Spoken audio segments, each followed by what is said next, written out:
ভুল শুদ্ধ মিলিয়েই মানুষ। আপনি যখন ভুল করেন আপনার বিবেক তখন ঘুমিয়ে থাকে। যদি কেউ না জানে তো বিবেক জানে আপনি কত বড় ভুল করেছেন। পরিবার, সমাজ, রাষ্ট্র আপনাকে শাস্তি না দিলেও বিবেক আপনাকে প্রতি মুহূর্তেই শাস্তি দিচ্ছে।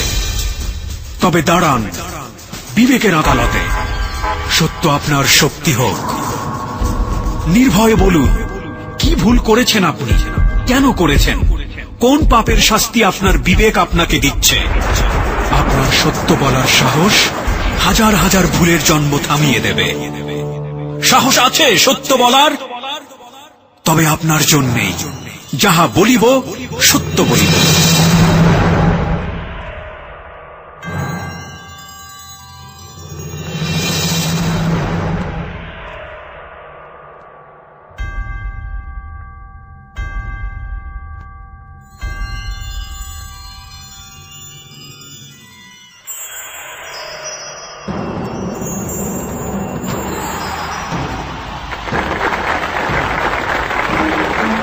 আপনাদের সবাইকে আমন্ত্রণ জানাচ্ছি যাহা বলিব সত্য বলিবতে। রবিবারের রাত, তার মানে শুরু হয়ে গেছে যাহা বলিব সত্য বলিব। আরজে কিবরিয়া রয়েছে আপনার সঙ্গে, রয়েছে আরজে কিবরিয়ার টিম। আরজে কিবরিয়ার টিম মানে হচ্ছে আরজে সুমন এবং সাউন্ড এডিটর মঞ্জু, এবং আরজে কিবরিয়ার টিম মানে হচ্ছে এই মুহূর্তে এবিসি রেডিও লাখো লাখো শ্রোতা। প্রিয় শ্রোতা, আপনাদের সবাইকে বিশেষভাবে আমন্ত্রণ জানাতে চাই যাহা বলিব সত্য বলিবতে। যাহা বলিব সত্য বলিব সম্পর্কে আপনারা সবাই জানেন এটি হচ্ছে ট্রুথকে রিভিল করার একটা অনুষ্ঠান, এবং এখানে আমরা বলে থাকি যে বাংলাদেশের রেডিওর ইতিহাসে সবচেয়ে চ্যালেঞ্জিং রিয়েলিটি শো হচ্ছে যাহা বলিব সত্য বলিব। কারণ মানুষ যা অপরাধ করেন, মানুষ যা ভুল করেন, সেই ভুল সামাজিক ব্যবস্থায় ভুলের যে শাস্তি বা অপরাধের যে শাস্তি সেটা অনেক সময় চোখ এড়িয়ে যায়। কিন্তু একটা জায়গাতে সেই ভুল কিংবা অপরাধের শাস্তি কখনোই চোখ এড়ায় না, সেটা হচ্ছে যিনি ভুল করেন তার বিবেকের কাছে। তিনি যদি পৃথিবীর সমস্ত জায়গা থেকে পার পেয়ে যান তাহলে নিজের বিবেকের কাছ থেকে কখনোই তিনি পার পান না। আমরা ঠিক সেই জায়গাটিতে আঘাত করতে চাই যে আপনি জীবনে হয়তো এমন কোনো ভুল করেছেন কিংবা এমন কোনো অপরাধ করেছেন যার শাস্তি আপনি হয়তো পেয়েছেন কিংবা পাননি, কিন্তু নিজের বিবেক প্রতি মুহূর্তেই আপনাকে শাস্তি দিয়ে যাচ্ছে। তাহলে বিবেকের তাড়নায় আপনি যদি আপনার ভুলগুলো স্বীকার করতে চান লোক সম্মুখে, হাজারো মানুষের সামনে, লাখো মানুষের সামনে, তাহলে আসনটি হচ্ছে সত্যের আসন। অনুষ্ঠানটি হচ্ছে যাহা বলিব সত্য বলিব। এখানে আসতে পারেন, এসে আপনি আপনার জীবনের ভুলগুলো স্বীকার করতে পারেন এবং আপনি বলতে পারেন কি কারণে আপনি এই ভুলগুলো করেছেন, সেই ভুলের শাস্তি কি হচ্ছে, এবং আপনার মতো ভুল যেন দুনিয়াতে আর কেউ কখনো না করে। আমাদের এখানে আসার নিয়মটি আমরা একেবারে সহজ করে ফেলেছি। আপনার সেলফোনের টেক্সট অপশনে গিয়ে লিখবেন JBSB স্পেস দিয়ে আপনার নাম। আমি আবারও বলছি, সেলফোনের টেক্সট অপশনে গিয়ে লিখবেন JBSB স্পেস দিয়ে আপনার নাম, এরপর পাঠিয়ে দেবেন 8920 নম্বরে। আমাদের সাথে প্রিয় শ্রোতা, আজকে সত্যের আসনে কে আছেন, কে আলোকিত করেছেন আজকে সত্যের আসন, চলুন আমরা তার সম্পর্কে একটু জেনে আসি। চমৎকার মায়াময় চেহারার চটপটে এক মেয়ে তিথি, যার অবসর সময় কাটে গানের সুরে সুরে। 4 বোন আর 3 ভাইয়ের মধ্যে তিথি সবচেয়ে ছোট, তাই সবার আদরটাও পেতেন একটু বেশি। তেমনি বন্ধুদের মাঝেও বেশ জনপ্রিয় তিথি। তবে তিথির কাছে সবচেয়ে প্রিয় ব্যক্তিত্ব তার বাবা। বাবা মেয়ের সম্পর্কটাও বেশ বন্ধুত্বপূর্ণ।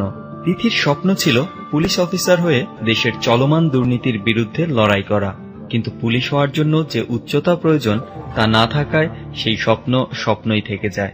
তিথির পছন্দের খাবারের তালিকায় প্রথমেই রয়েছে ফাস্টফুড জাতীয় খাবার। আধুনিক পোশাকগুলোতেই তিথি বেশ অভ্যস্ত, তবে শাড়ি পরাটা তিথির কাছে অনেক পছন্দের। বর্তমানে তিথির স্বপ্ন লেখাপড়া শেষ করে দেশের জন্য ভালো কিছু করা। যে তিথির স্বপ্ন দেশের জন্য ভালো কিছু করা, সেই তিথি কি আজ ভালো আছে? সেই প্রশ্নের উত্তর নিয়ে আজ তিথি হাজির হয়েছেন যাহা বলিব সত্য বলিবর মঞ্চে।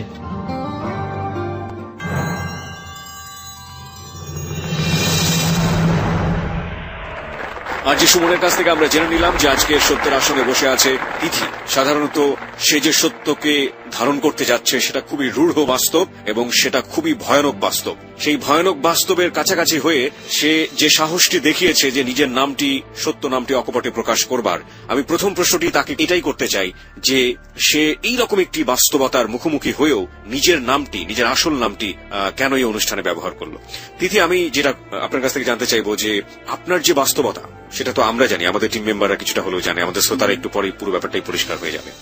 এবং যখন আপনি পরিষ্কার করবেন তখন দেশের লাখো মানুষ জেনে যাবে যে এই তিথি আসলে কোন তিথি, কারণ পত্রপত্রিকায় আপনাকে নিয়ে বিভিন্ন রিপোর্ট বের হয়েছে।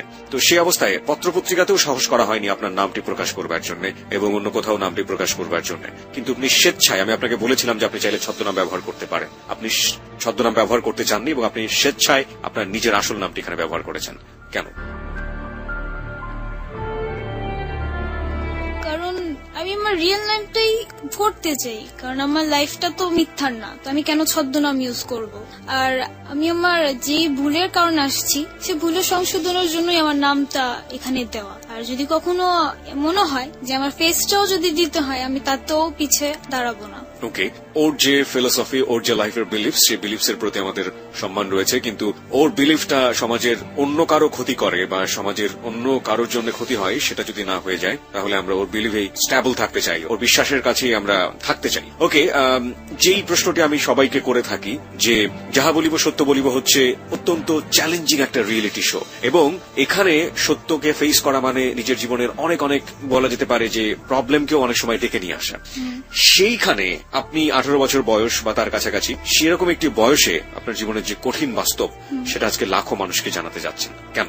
কারণ আমি যে ভুলটা করছি সেটা যেন আর কোনো মেয়ে না করে, কারণ আমি ভুলের জন্য যেই শাস্তি পেয়েছি সেটা আমার জন্য অনেক বেশি। আমি চাই না আমার মতন ভুল করে অন্য কোনো মেয়ে এরকম কোনো শাস্তি পাক, কারণ আমার ফিলিংসটা কেউই বুঝবে না, আমি শুধু বুঝতে পারতেছি যে কতটা কষ্ট আর কতটা যন্ত্রণা নিয়ে আমি বেঁচে আছি। সেটার মধ্যে যদি কোনো মেয়ে পড়ে সে বুঝতে পারবে যে সেটা কত বড় একটা যন্ত্রণা। তা আমি চাই সেই মেয়েদের বলতে যে তারা যেন এরকম ভুল কখনো না করে।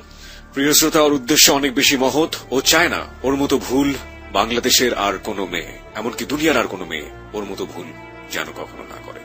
ওকে, আমরা যাচ্ছি অপ্রিয় সত্য উদ্ঘাটনে। তিথি, আপনি প্রস্তুত? জি। ওকে, চলুন, আপনি কোথা থেকে শুরু করতে চান? শুরু থেকেই। জি প্লিজ।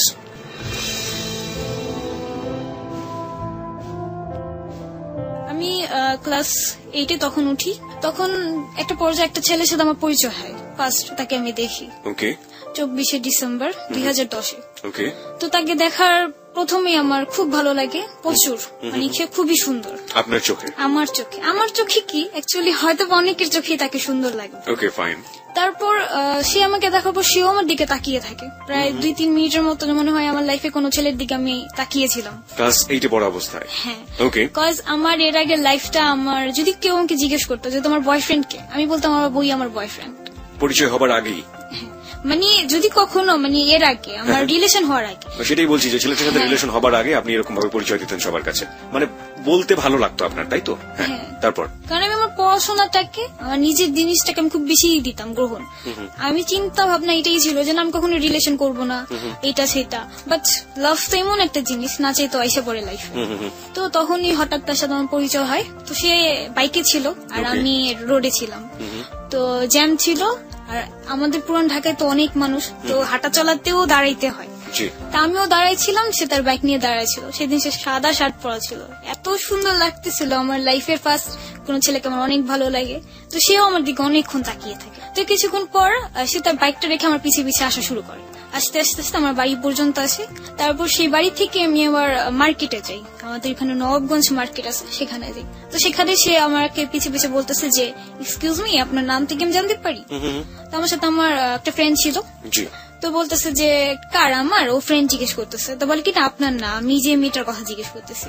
তো পরে বলতেছে কি আমার ফ্রেন্ড যে তোর নাম জিজ্ঞেস করে বলতো। পরে বলি আমার নাম তিথি। তো আপনার নাম কি? বলে আমার নাম পিয়াজ। তো আমার ফ্রেন্ড ওকে বলতেছে কি পিয়াজ না পিয়াজ কোনটা? ওকে। তো পরে ও বলতেছে না পিয়াজ, ও বলে ও পিয়াজ, আদা রসুন পিয়াজ, আচ্ছা বুঝতে পারছি। তারপর সে সেদিন বলতেছে যে আমার সাথে ফ্রেন্ডশিপ করবা? তো আমি বলতেছি যে দেখা যাক, চিন্তা করি, দেখি আমি। তারপর কি হলো, ভিড়ের মধ্যে আমি ওকে হারাই ফেললাম, ও আমার হারাই ফেললো। তারপর যে দেখা হয় 1 মাস পর, 11ই জানুয়ারি। ওকে। তো তখন সে আমাকে দেখলো, তখন আমার সাথে আমার মেজ আপু ছিল, যারে আমি সিংহের মতো ভয় পাই প্রচুর, যার কারণে আমি মানে ওর দিকে তাকিয়েও বারবার আমার চোখ ফিরা নিতেছি, যে আমি তো তাকাইলে আমি আমার চোখ ফিরাতে পারবো না। তো তখনও সে বলতেছে যে তোমার নাম্বারটা দাও, তোমার নাম্বারটা তো নেওয়া হলো না। সেদিনও আমার ব্যাড লাক, আমি নাম্বারও নিতে পারলাম না, ওর সাথে কোনো কিছুই হলো না। তারপর যে দেখা 19শে জানুয়ারি আমাদের পার্কে মেলা হয়, বৈশাখীর মেলা। তো ওই মেলাতে অনেকদিন গেছিলাম আমি। তো সেদিন যাওয়ার সময় আমি বারবার গটরে বলতেছিলাম জাল্লা প্লিজ প্লিজ আমি যেন ওর সাথে দেখা হয়, আমি যেন ওর নাম্বারটা পাই। তো সেদিনও দেখা হয়, কিন্তু সেদিনও আমি নাম্বার পাই না। তারপরে পরদিন যাওয়ার পরে সে নাম্বারটা দেয়, নাম্বার নেওয়ার পরে তার সাথে আমার কথা হয়। তো আমাকে ফার্স্টে ফোনে বলতেছে যে তুমি কি আমাকে তোমার বডিগার্ড বানাবা? তো আমি বলছি আমার বডিগার্ড কেন আপনি হতে চান? পরে বলে কি না বডিগার্ড হলে তো সবসময় আমি তোমার সাথে সাথে থাকতে পারবো, পাশে পাশে থাকতে পারবো। তো আমি বলছি কি না এত সুন্দর একটা ছেলের বডিগার্ড বানানো যায় না, আমার ফ্রেন্ড বানানো যায়। পরে বলে কি যাক আমি তো ধন্য আমার জীবন, আমার ফ্রেন্ড তো বানাইছেন। তো এইভাবে ফ্রেন্ডশিপ রিলেশন হয়, রানিং কথা হইতো। তো ফার্স্ট একদিন 4 ফেব্রুয়ারি সে আমাকে বলতেছে যে তিথি আমি একটা মেয়েরে পছন্দ করি। তো আমি বলতেছি যে মেয়েরে পছন্দ করো কেন, তুমি তো বলছো যে তোমার লাইফে আমি ছাড়া অন্য কোনো মেয়ে নাই। মানে একটু খুবই ফার্স্ট যাচ্ছি আমরা, মানে আপনি থেকে আপনি তুমিতে চলে এসেছেন, তার মানে মাঝখানে আপনাদের কথোপকথন হয়েছে বা এক ধরনের বলা যেতে পারে যে মেন্টাল আন্ডারস্ট্যান্ডিং গ্রো করেছে দুজনের মধ্যে, রাইট? একটু প্রশ্ন করতে চাই আপনাকে, আমাদের শ্রোতারা অনেকেই একটু কনফিউজ হয়ে যাবেন, যে ছেলেটিকে আপনার এত ভালো লাগতো তার পরিবার সম্পর্কে, সে কোথায় থাকে বা কি করে, এগুলো কি আপনি জানতেন? হ্যাঁ, সে আমাদের এলাকারই ছেলে, আর তারা হচ্ছে এক ভাই এক বোন। মানে আপনি এটা আগে থেকেই জানতেন মোটামুটি? হ্যাঁ, তার কাছ থেকে আপনি জেনেছেন? জানা হয়। আর এমনি কি ছোটবেলাতে আপনি এই যে ভালো লাগার যে ব্যাপারটা ঘটলো তার আগে কি কখনো আপনি তাকে দেখেছেন আপনার এলাকায়? না, তখন প্রথমে দেখেছেন? হ্যাঁ, প্রথমেই। সে মানে তখন আমাদের এলাকায় ফার্স্ট আসে, তার আগে তার গ্রামের বাড়ি হচ্ছে যশোর, সেখানে ছিল। ওকে। তো এছাড়াও আমি ছোট থেকে ভাবতাম যে আমি যখন প্রেমে পড়বো তখন অনেক কিছু আমার মাঝে কাজ করবে, যেটা ওনার ক্ষেত্রে আমার হয়েছে। যে সে আমার সামনে আসলে মনে হইতো যে আমার আশেপাশে কেউ নেই, শুধু ওই আর আমি ছাড়া। অনেক কিছু ফিল করতো, হার্টবিট সরা শুরু করতো। আর যেটা মেনলি হচ্ছে যখন আমি প্রেমে পড়ি তখন আমার কানের সামনে সবসময় একটা গান বাজতো, সেটা মানে গান বাজুক আর না বাজুক আমার কানে বাজতো, আমার মনে বাজতো। কি গান বাজতো? সেটা হচ্ছে যে হো গায়া হে তুঝকো তো প্যার সাজিনি লাখ কার লেন কার সাজিনি, এই গানটা। ওকে ওকে। এই গানটা কেউ গাইতে পারতো? না ও গাইতো না, বাট আমি যখন বুঝতে পারি যে না হ্যাঁ আমার তাকে ভালো লেগে গেছে বা কিছু, তখন আমি নিজেই সারাদিন গাইতাম। ওকে, আপনি ক্লাস 8-এই ছেলেটার প্রেমে পড়ে গেলেন এবং এটা আসলে আপনাদের দুজনের ক্ষেত্রে আপনি থেকে তুমিতে আসার ক্ষেত্রে খুব বেশি সময় লাগার কথা না, কারণ দুজনের মনে যেহেতু দুজনের জন্য একটা জায়গা তৈরি হয়ে গেছে পরিচয় হওয়ার আগেই, শুধুমাত্র দেখেই আমরা বলতে পারি। তো তারপর তুমি থেকে রিলেশন, হ্যাঁ বুঝতে পারছি যে আমি তাকে লাভ করি। তো তারপর 4 ফেব্রুয়ারি কথা বলতেছিলাম, সেদিন সে আমাকে বলে যে আমি একটা মেয়েকে পছন্দ করি বাট আমি তাকে প্রপোজ করতে পারছি না, তো কিভাবে প্রপোজ করবো আমার একটু বলো তো। তো আমি বলছি যাও মেয়েটার সামনে যে ডাইরেক্ট বলো মেয়েটারে যে আমার তোমাকে ভালো লাগে, তোমার কি আমাকে ভালো লাগে কিনা। তো সেদিন ওর সাথে ফার্স্ট আমার বাহিরে যাওয়া। পিয়াস হচ্ছে ওর নাম, যার সাথে আপনি প্রথম বাইরে যাচ্ছেন। প্রিয় শ্রোতা, আমরা আপনাদেরকে বলতে চাই আপনারা শুনছেন জেবিএসবি অর্থাৎ যাহা বলিব সত্য বলিব, এবিসি রেডিও FM 89.2। আমাদের আজকে যিনি অতিথি তিনি হচ্ছেন তিথি। তিথির জীবনের যে হিডেন ট্রুথ, অপ্রকাশিত সত্য, অপ্রিয় সত্য, সেগুলো একটু একটু করে আজকে এক্সপ্লোর হবে এখানে। তবে তার আগে আপনাকে বলতে চাই আপনি চাইলে মুহূর্তে চলে আসতে পারেন। তিথিকে নিয়ে আমরা বিভিন্ন কিছু লিখছি আমাদের ফেসবুকে, আমাদের স্ট্যাটাস থেকে শুরু করে ও সম্পর্কে যাবতীয় তথ্য এবং আপডেট দেওয়ার চেষ্টা করছি আমাদের ফেসবুকে। আমাদের ফেসবুকের ঠিকানা www.facebook.com/abcradiofm89.2। আপনি এখানে এসে লাইক দেওয়ার সঙ্গে সঙ্গে আপনি আমাদের জেবিএসবি অর্থাৎ যাহা বলিব সত্য বলিবর মেম্বার এবং একই সাথে এবিসি রেডিওর ফ্যান হয়ে যাবেন। আর প্রিয় শ্রোতা, আপনাদের সবাইকে বলতে চাই যাহা বলিব সত্য বলিব মাঝে মাঝে যেটা করবে ঘটনার সত্যতা যাচাইয়ের জন্য SMS পোলে চলে যাবে এবং আশা করছি সবাই সক্রিয়ভাবে এই ঘটনার সাথে সম্পৃক্ত হবেন। SMS পোলে আপনার মতামত জানিয়ে আমাদেরকে বুঝিয়ে দেবেন যে ঘটনার সত্যতা আসলে কোন লেভেলে রয়েছে, কারণ যা আমরা প্রচার করছি তা যদি বিশ্বাসযোগ্য না হয় তাহলে সেখানে আমরা ঘটনাটি থামিয়ে দেই বা ঘটনাটিকে আমরা অন্যদিকে প্রবাহিত করি। সুতরাং পুরো গল্পটি বা পুরো অপ্রকাশিত সত্যটি কিন্তু মোড় ঘোরাতে পারেন আপনি। আমরা SMS পোলে যাব ঘটনার প্রাসঙ্গিকতায়, কিন্তু আমরা এই মুহূর্তে ফিরে যাচ্ছি তিথির কাছে। তিথি প্রথম বাইরে যাচ্ছেন, হ্যাঁ তারপর? হ্যাঁ, প্রথম বাহিরে যাওয়া সেটা হচ্ছে লালবাগ কেল্লায়। তো ব্যাড লাক ছিল যে আমি 5টা বাজে বের হই, তো বন্ধ ছিল। তো সেদিন সে আমাকে বর্ণনা দিচ্ছে সে মেয়েটা কেমন, সে মেয়েটা কি কালার পছন্দ করে, কি কি পছন্দ করে, তো আমাকে বলতেছে। তো আমি ফার্স্টে যখন শুনলাম যে একটা মেয়েকে পছন্দ করে তখন আমার খুব খারাপ লাগছে যে আমি ফার্স্ট কাউরে পছন্দ করলাম আর সেও কিনা আরেকটা মেয়েটা পছন্দ করে। তো পরবর্তীতে যখন বর্ণনাগুলো আমি দেখি যে হ্যাঁ বর্ণনাগুলো সবকিছুই আমার সাথে মিলতেছে, তো তখন বোঝা গেল যে না সে মেয়েটাই আমি। তো অনেক খুশি হলাম যে যাক আমি সে মেয়েটা যাকে ও এত পছন্দ করে। পরে বললো যে আমি সে মেয়েকে যদি কখনো না পাই তা আমি মরে যাব। আমি ওকেই চাই, যে কোনো মূল্যে হোক আমি চাই। তো আমি বলতেছি তুমি এক কাজ করো, তাকে প্রপোজ করে রাখো। তো আমি যখন বাসায় আসি তো তার ফ্রেন্ড আমাকে বলতেছে যে আপু পিয়াস যা যা আপনাকে বললো তা সম্পূর্ণটাই আপনাকে বলছে, আপনি কি বুঝতে পারছেন? তো আমি বললাম যে হ্যাঁ আমি তো বুঝতে পারছি যে সে আমাকে বলছে, আমার কথা বলছে। পরে বললো যে আপনি কি বলেন? তো আমি বলতেছি যে হ্যাঁ আমিও হ্যাঁ বলছি যে আমিও তাকে লাইক করি। পরে সেই বন্ধু যে ওকে বললো যে না তিথি তোমায় লাইক করে না, তিথি অন্য কাউকে লাইক করে। তখন আমার মোবাইল ছিল না, আমি মোবাইল ফোন ইউজ করতাম না। তো আমার খালার বাসায় যখন চলে যাই তখন 2 দিন ওর সাথে আমার কোনো কন্ট্রাক্ট হয় না। তারপর 2 দিন পরে বাসায় আসি, সেদিন 7ই ফেব্রুয়ারি ছিল। তো সেদিন তার সাথে কথা হয়, তো তার বন্ধু আমাকে ফোন দিয়ে বললো যে পিয়াস তো হসপিটালে ভর্তি, কিছুক্ষণ পর বাসায় আনবে। তো আমি বলতেছি যে কি হয়েছে? তো বললো যে সে তো কিছু ঘুমের ট্যাবলেট খেয়ে ফেলছে। তো আমি বললাম ঘুমের ট্যাবলেট কেন খাইছে? তো বলতেছে যে আমি কিছু জানি না কেন খাইছে, আমি তো এর জন্য জিজ্ঞেস করছি যে তোমার সাথে কিছু হয়েছে কিনা। তো আমি বললাম ওর সাথে তো আমার রিলেশনই হয়নি, যে রিলেশন হবে ঝগড়া হবে তারপর বয়ফ্রেন্ড কিছু করবে। তো তার 1 ঘন্টা কি 1.5 ঘন্টা পর আবার আমাকে ফোন করে। ফোন করার পর বললো যে পিয়াসকে বাসায় আনা হয়েছে, তুমি কি কথা বলতে চাও? তো আমি ওর সাথে কথা বলতে চাইলাম। তো দিন দিল, দেওয়ার পরে কথা বলতেছি। তো আমি বললাম যে কি হয়েছে, কেন এরকম করছো, এটা করা ঠিক হয়নি, তোমার ফ্যামিলি তো অনেক কষ্ট হবে, তুমি তোমার ফ্যামিলির একমাত্র ছেলে, এগুলি ভুল করো না, এরকম করা ঠিক না। তো বলতেছে যে না আমি যাকে লাইক করি সে আমাকে লাইক করে না, সে অন্য কাউকে লাভ করে, তো আমার এটা অনেক কষ্ট লাগছে, এর জন্য আমি এরকম করছি। তো আমি বলতেছি যে তুমি কাকে লাইক করো, আমি মানে ওর মুখ থেকে বের করবো, আমি বলবো না কিছু। এর জন্য ওরে বারবার ফোর্স করতেছে কাকে লাইক করো কাকে লাইক করো, আমার বলো, তুমি বলো আমি যে তারে নিয়ে আসবো। আমি একটু ইন্টারাপ্ট করতে চাই তিথি, আপনি তো জানতেন ছেলেটা আপনাকে লাইক করে এবং আপনি বুঝেও গিয়েছেন, রাইট? কিন্তু তারপরও আপনি তার মুখ থেকে এটা শুনতে চাচ্ছেন এবং সেজন্য যদি 8-10টা ঘুমের ওষুধ শেখায় তাতে আপনার কোনো সমস্যা নেই, কিন্তু তাকেই সেটা বলতে হবে। প্রিয় শ্রোতা, আমরা একটু ফানি হলেও এই জায়গাটিতে একটু SMS বলে যেতে চাই।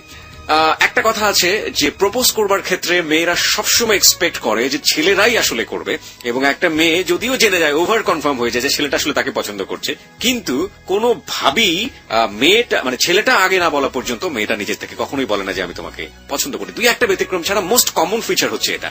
আপনি কি এটা বিলিভ করেন? যদি আপনি বিলিভ করেন তাহলে আপনি লিখবেন ইয়েস, কারণ আমরা বিশ্বাস করি যে প্রত্যেকেরই জীবনে ভালোবাসা এসছে এবং কোনো না কোনো ভাবে প্রত্যেকেই অভিজ্ঞতার মধ্য দিয়ে গিয়েছেন। আমরা একটু জানতে চাই যে এটা সিচুয়েশনটা আসলে কি। আপনি যদি বিলিভ করেন তাহলে আপনি লিখবেন ইয়েস, আপনি যদি বিলিভ না করেন এবং আপনি যদি মনে করেন যে না মেয়েরাই করতে পারে বা মেয়েরাও আসলে 50-50 মেয়েরাও করে ইকুয়ালি, তাহলে আপনি লিখবেন নো, NO নো, লিখে পাঠিয়ে দেবেন 8920 নম্বরে। খুব দ্রুত পার্টিসিপেট করতে হবে, কারণ একটু পরপরই আমরা SMS পোলে যাব এবং আমরা ঘটনার সত্যতা আসলে কোন পর্যায়ে রয়েছে সেটার রেজাল্ট আপনাদেরকে জানিয়ে দেবো। SMS পোল নিয়ে কাজ করছে RJ সুমন এবং সাউন্ড এডিটর মঞ্জু। আমরা আবারও ফিরে যাচ্ছি সত্য উদ্ঘাটনে। তারপর সে তখন অনেক কিছু ফোর্স করার পর বলে কি তুমি বুঝো না আমি তো তোমাকে লাইক করি, তুমি এত বোকা কেন, তুমি বুঝতেছো তারপর তুমি আমাকে ফোর্স করতেছো কেন, আমাকে ঘুমের ওষুধ খাওয়াচ্ছ? পরে বলতেছি যে এই তো ঠিক হয়েছে, এই এতটুকু কথা বলতে কি তোমার এত কষ্ট করতে হয়? পরে বলতেছে যে তুমি তো আমার কষ্ট দিলা, তুমি যদি বলে দিতে তাহলে কি আর কোনো প্রবলেম হইতো? আমি লিখি না আমি তো বলবো না, তোমার মুখ থেকে বের করার জন্য আমি এরকম করলাম। পরে বলতেছি যে আচ্ছা ঠিক আছে তুমি রেস্ট নাও, পরে কথা বলবো। তো তারপর সে আমার নাম্বারে একটা SMS লিখলো, মানে আই লাভ ইউ নামটা লিখে পাঠাইছে। তো সেটা হচ্ছে মানে একটা একটা অক্ষর করে লিখছে।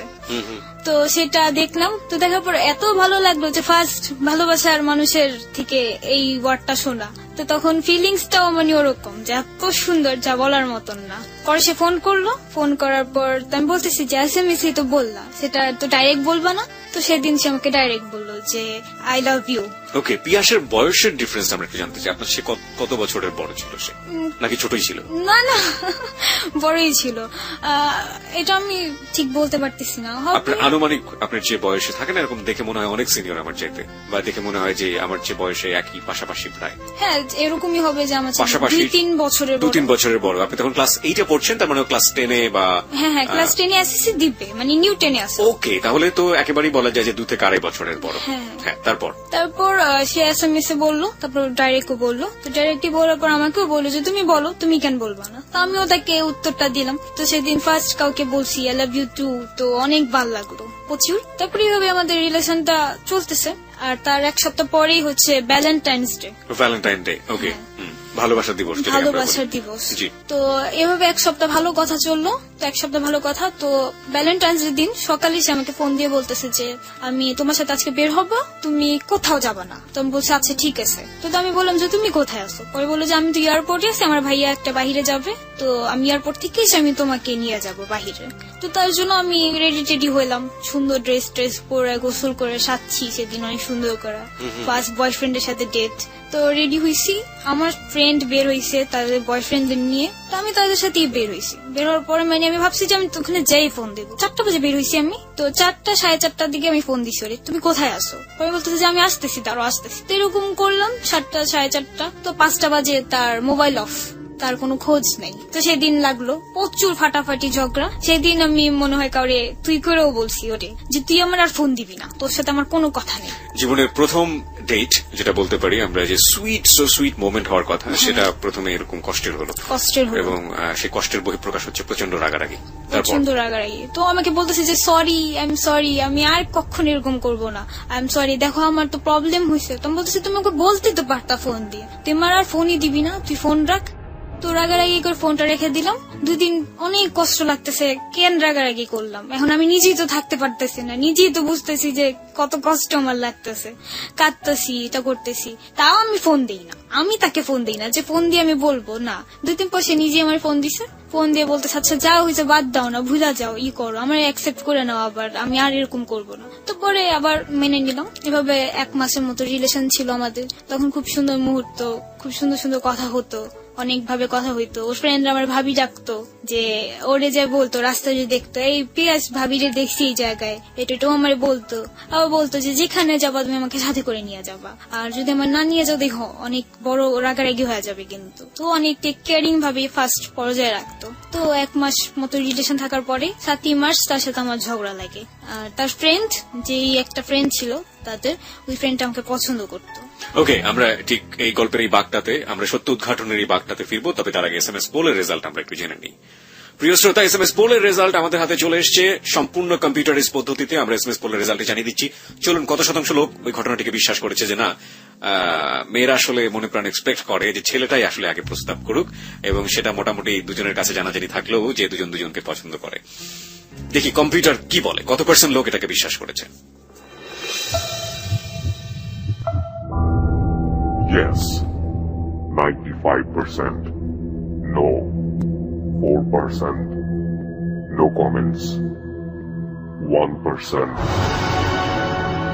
প্রিয় শ্রোতা, কম্পিউটার বলছে যে 95% লোক এটাকে বিশ্বাস করেছে। তার মানে 95% হচ্ছে ইয়েস, 4% হচ্ছে নো, মানে 4% বিশ্বাস করেনি, এবং 4% মনে করে যে হ্যাঁ, মেয়েরাও অনেক প্রস্তাব করতে পারে। এটা আমরাও বিশ্বাস করি, ইয়েস 4% হওয়াই উচিত। আর 1% কোনো মন্তব্যই করতে চায়নি, যাদের জীবনে হয়তো বা লাভই আসেনি। যাই হোক, আমরা ফিরে যেতে চাই হচ্ছে যে ভাইয়া তিথি কেমন আছে। তো ভাইয়াটা বলতেছে যে ভালো আছে, এতদিন পরে ওর কেন খোঁজ নিতেছ। বলে কি যে ভাল লাগে না আমার ওরে ছাড়া, যাই হইছে হইছে থাক, আমি ওরে অ্যাকসেপ্ট করে নিবা আবার। তো আমাকে ভাইয়াটা ফোন দেয়, তো দেওয়ার সাথে সাথে আমি তো মানে খুশি, মহা খুশি, ও আমার লাইফ আবার ব্যাক করছে। তো আবার রিলেশন হইলো, হওয়ার পর এভাবে রিলেশনটা অনেকদিন চলে, কিন্তু তখনও ফুললি চেঞ্জ হয়ে যায়। যেমন হচ্ছে যে আমাকে 2 দিন পর ফোন দেয়, 3 দিন পর পর ফোন দেয়। তো তারপর আমি কিছু বলতাম না, যে থাক যত যাই হোক তুমি থাকো, আমার দুনিয়া চলে যাক তবু তুমি থাকো, এরকম ছিল। এরকমের মধ্যে অনেক কথা হইতো, অনেক কিছু শেয়ারিং হইতো, অনেকবার ঘুরতে যাওয়ার মতো ডেট হয়েছে। বাট হয়তো বা আমার প্রবলেম ছিল, বাড়ি থেকে বের হইতে পারি নেই,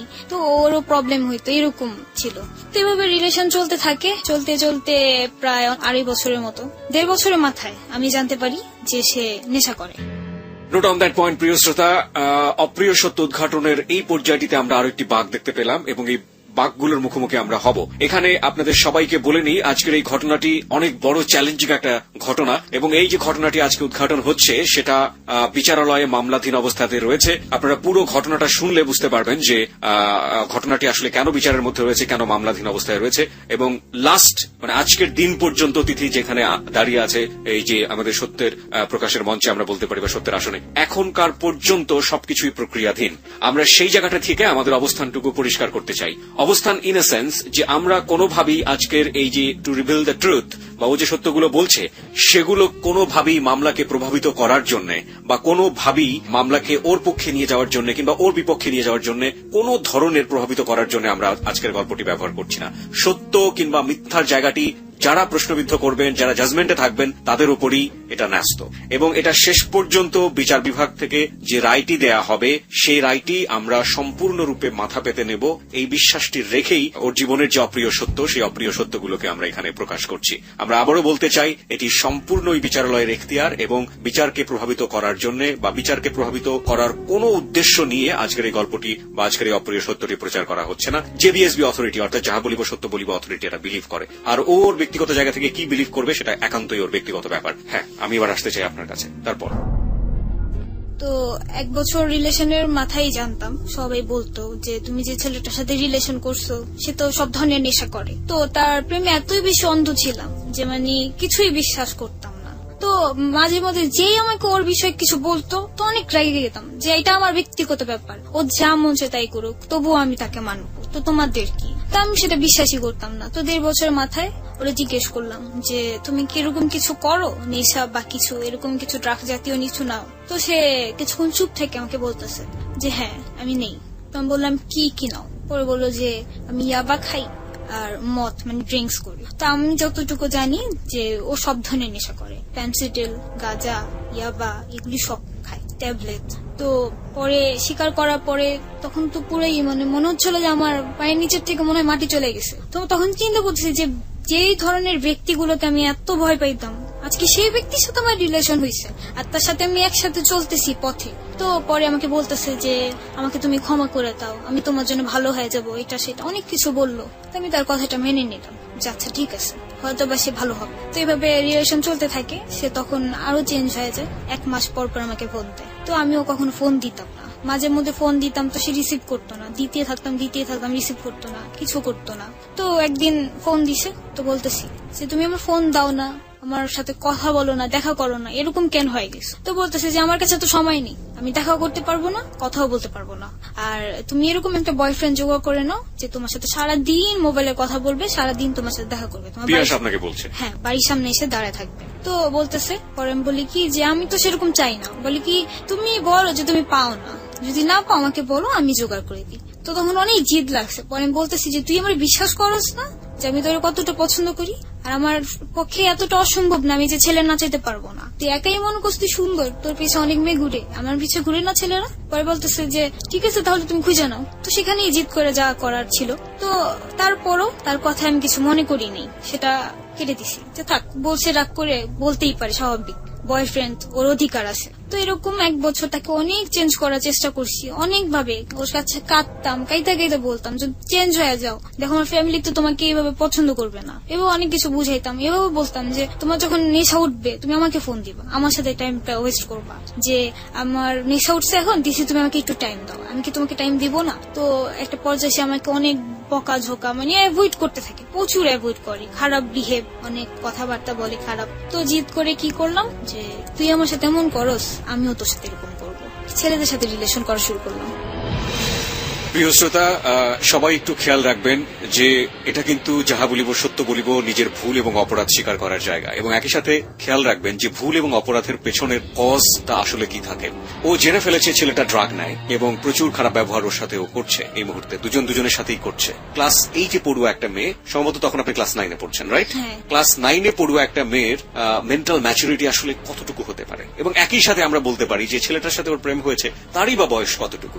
দুজনের সাথে ঝগড়া হচ্ছে এবং দুজনই, একজন তো বিপদগামী আগে থেকেই ছিল এবং আজকের যিনি অতিথি তিনি কিন্তু ধীরে ধীরে বিপদগামী হচ্ছেন। তার বয়সটি কিন্তু এখানে জাজমেন্টের একটা বড় ব্যাপার রয়েছে। তাকে আমরা এই কোশ্চেনটি ছুড়ে দিব না যে সে তো ড্রাগ অ্যাডিক্ট ছিল, তাহলে সেটা জানার পরেও কেন আপনি ওর কাছ থেকে এত বেশি কিছু এক্সপেক্ট করতেন, কিংবা তার জন্য কেন আপনার খারাপ হতে হবে, তার জন্য কেন আপনার এই চ্যালেঞ্জগুলো নিতে হবে, এটা জানার পরেও যে সে ড্রাগ অ্যাডিক্ট ছিল। তার চেয়ে বরং আপনি এভাবে ভাবার চেষ্টা করুন ওর বয়সটা এবং ওর ক্রেজিনেসটা। হ্যাঁ, তারপর ফার্স্ট আমার রিলেশন যে ছেলের সাথে হয় সেটা হচ্ছে আমার বোনের বান্ধবীর ভাই। তো সে আমাকে ফার্স্ট দেখে, তার সাথে আমার ছোটবেলায় খেলা হইতো, বাট বড় হওয়ার পরে দেখা হয়নি। বড় হয়ে দেখার পর সে আমাকে পছন্দ করার পর আমার নাম্বারটা আমার মোবাইল থেকেই নেওয়ার পরে তো একদিন রাতে হঠাৎ আমাকে ফোন দেয়, ফোন দিয়ে বলে যে আমি ইয়াসিন, আমি তোমাকে পছন্দ করি। তো আমি বলছি পছন্দ করো, ভালো কথা, পছন্দ করো, তাহলে আমি এখন কি করব?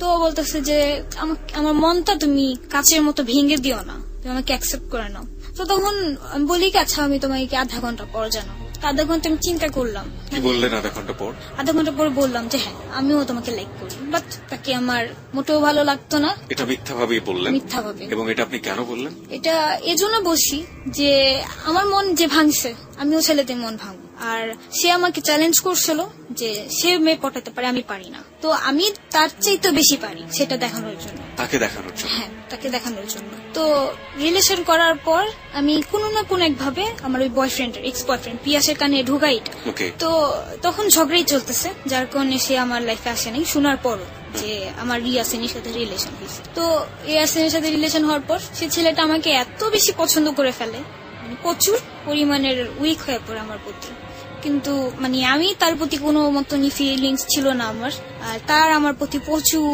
ফিলিংস হয়ে যায়, অনেক বেশি সে আমার প্রতি উইক হয়ে পড়ে। তো একটা পর্যায়ে আমি তাকে 3 মাসের মাথায় বলি যে আই এম সরি, আমি তোমার সাথে রিলেশন রাখতে পারবো না। তো আমাকে বলতেছে যে কেন রাখতে পারবো না, ও তো খুব কান্নাকাটি যে তুমি আমার সাথে এমন কেন করবা, এটা সেটা অনেক কিছু। তো ইয়াসিন রে যখন আমি অনেক কষ্ট দিই হার্ট দেওয়ার পরে, সে প্রথমেই সিগারেট খাওয়া ধরে। ছেলেটা খুব ভালো ছিল, প্রচুর ধার্মিক ফ্যামিলির একটা ছেলে, যে 5 ওয়াক্ত নামাজ পড়তো আর কোরআনে হাফেজ ছিল।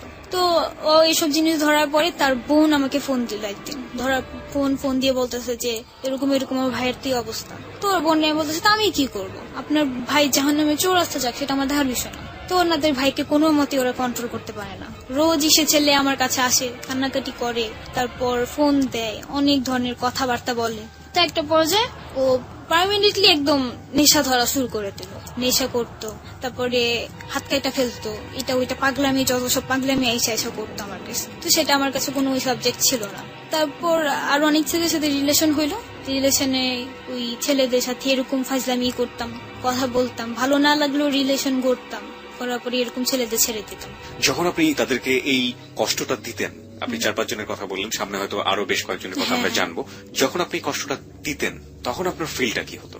তখন ফিলটা হতো যে আজকে আমি পারছি কিছু করতে, একদিন আমি কাঁদছি, আজকে তাদের আমি কাঁদাচ্ছি। আপনি পিয়াসের ভুলগুলো আপনি অন্য কারোর কাছে গিয়ে তাদেরকে শাস্তি দিয়ে আপনি নিজের মনের ক্ষোভটা মেটানোর চেষ্টা করতেন? হ্যাঁ হ্যাঁ। ওকে, তারপর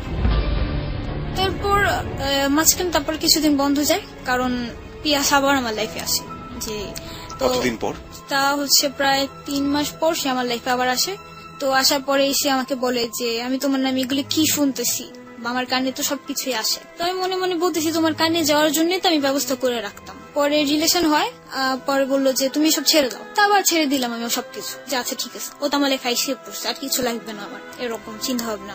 তো ক্লাস 9-এ ওঠার পরই আমার পড়াশোনাটা বন্ধ হয়ে যায়, কজ আমার বাবা বিজনেসে পুরো লস খেয়ে যায়, 1 কোটি টাকার মতো লস খায় আমার বাবা। পরে এই 2 বছরই এরকম করতে থাকি, এক এক ছেলের সাথে রিলেশন করি, অনেক জায়গার ছেলে, যেমন আমার পরিচয় অনেক হয় যে কোথাও ঘুরতে গেতাম, তো ছেলেরা আমার নাম্বার দিত, 1টা 2টা 3টা 4-5টা করে নাম্বার পাইত, তো সে 4-5টারই এসে মাসে এসে মিস কল দিত, মিস কল দিলে সে ব্যাক করতো, কথা বলতাম, কথা বলার পর একদিন দেখা করতো, জাস্ট একটা দেখা। আর যেটা হচ্ছে যে বড় কথা, যে ছেলেরা আমার সাথে কথা বললে আমার দেখে যতটুকু পছন্দ করে তার চাইতে বেশি আমার সাথে মানে কথা বলে মায়া বেশি পড়ে যায়। মানে টার্গেট যেটা ছিল যে কোনো ভাবেই হোক ওকে হার্টলি আপনার প্রতি অনেক বেশি দুর্বল করে দুর্বল করাটা। ওকে, এবং এটার মধ্যে আপনি খারাপ বলতে যেটা বোঝাচ্ছেন, ফোনে এক ধরনের শারীরিক সম্পর্ক, এই দিকে কোনোভাবেই আপনি যেতেন না না না, এটা আমি কখনোই যেতাম না। হ্যাঁ, তারপর তো পরে এরকম ভাবে রিলেশন হয়, তো ছেলেটা তো হয়ে গেত মেন্টাল। তো আর উইক করার যেটা হচ্ছে পদ্ধতি, মেয়েদের একটু ইন্টারেস্টিং কথা বলে ছেলের এমনি তো উইক হয়। কি ধরনের ইন্টারেস্টিং? ইন্টারেস্টিং বলতে যে মানে কথার আগে জান ছাড়া কথা বলা যাবে না, জান পরান, আর খুব ইমোশনাল হয়ে মানে কিছু কথা বলতে হবে, যে একটা পর্যায়ে যে জানো আমি আগে যত ছেলের সাথে যাই কথা বলছি, বাট তোমার প্রতি আমার অন্যরকম একটা ফিলিংস আসছে, আমার তোমার কেমন জানি ভালো লাগে, আমি বুঝতে পারতেছি আমি তোমায় ছাড়া আর কোনোদিন থাকতে পারবো না, এই টাইপের কথাবার্তা, এরকম টাইপের আর অনেক কথাই মানে পটানোর মতো যে ছেলেদের কথাগুলো ছিল।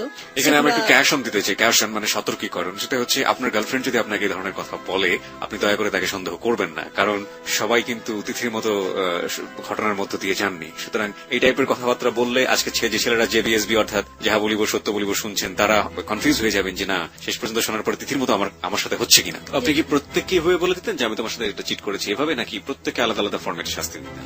যেমন হচ্ছে যে মানে কিছু কিছু ছেলে যেটা বুঝতাম যে না খুব ইমোশনাল টাইপের, তাদের বলতাম যে আমার বিয়ে ঠিক হয়ে গেছে বা আমার এঙ্গেজমেন্ট হয়ে গেছে, এরকম কিছু কথা বলতাম, তো আমি পারবো না। আর যাদের বুঝতাম যে না থাক, ও অত বেশি একটা ইমোশনাল না, বাট ওরে হার্ট করতে বেশি মজা লাগবে, তো সেখানে ওরে ডাইরেক্ট বলতাম।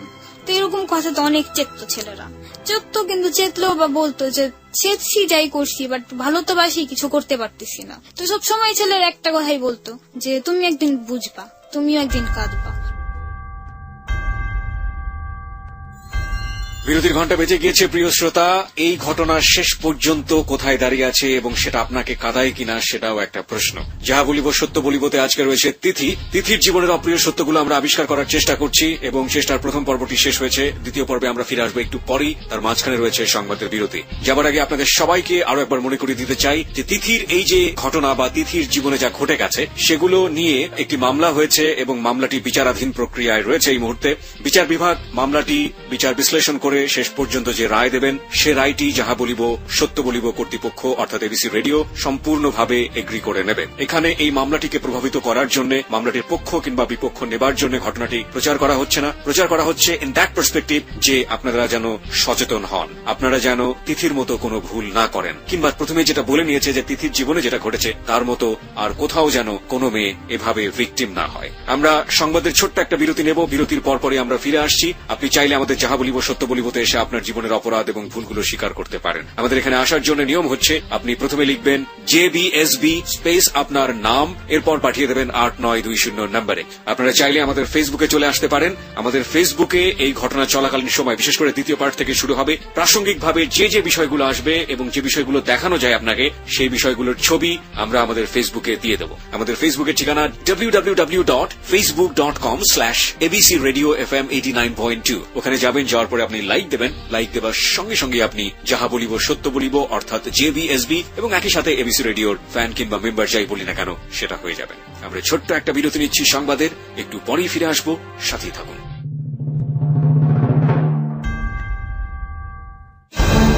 যাহা বলিব সত্য বলিব।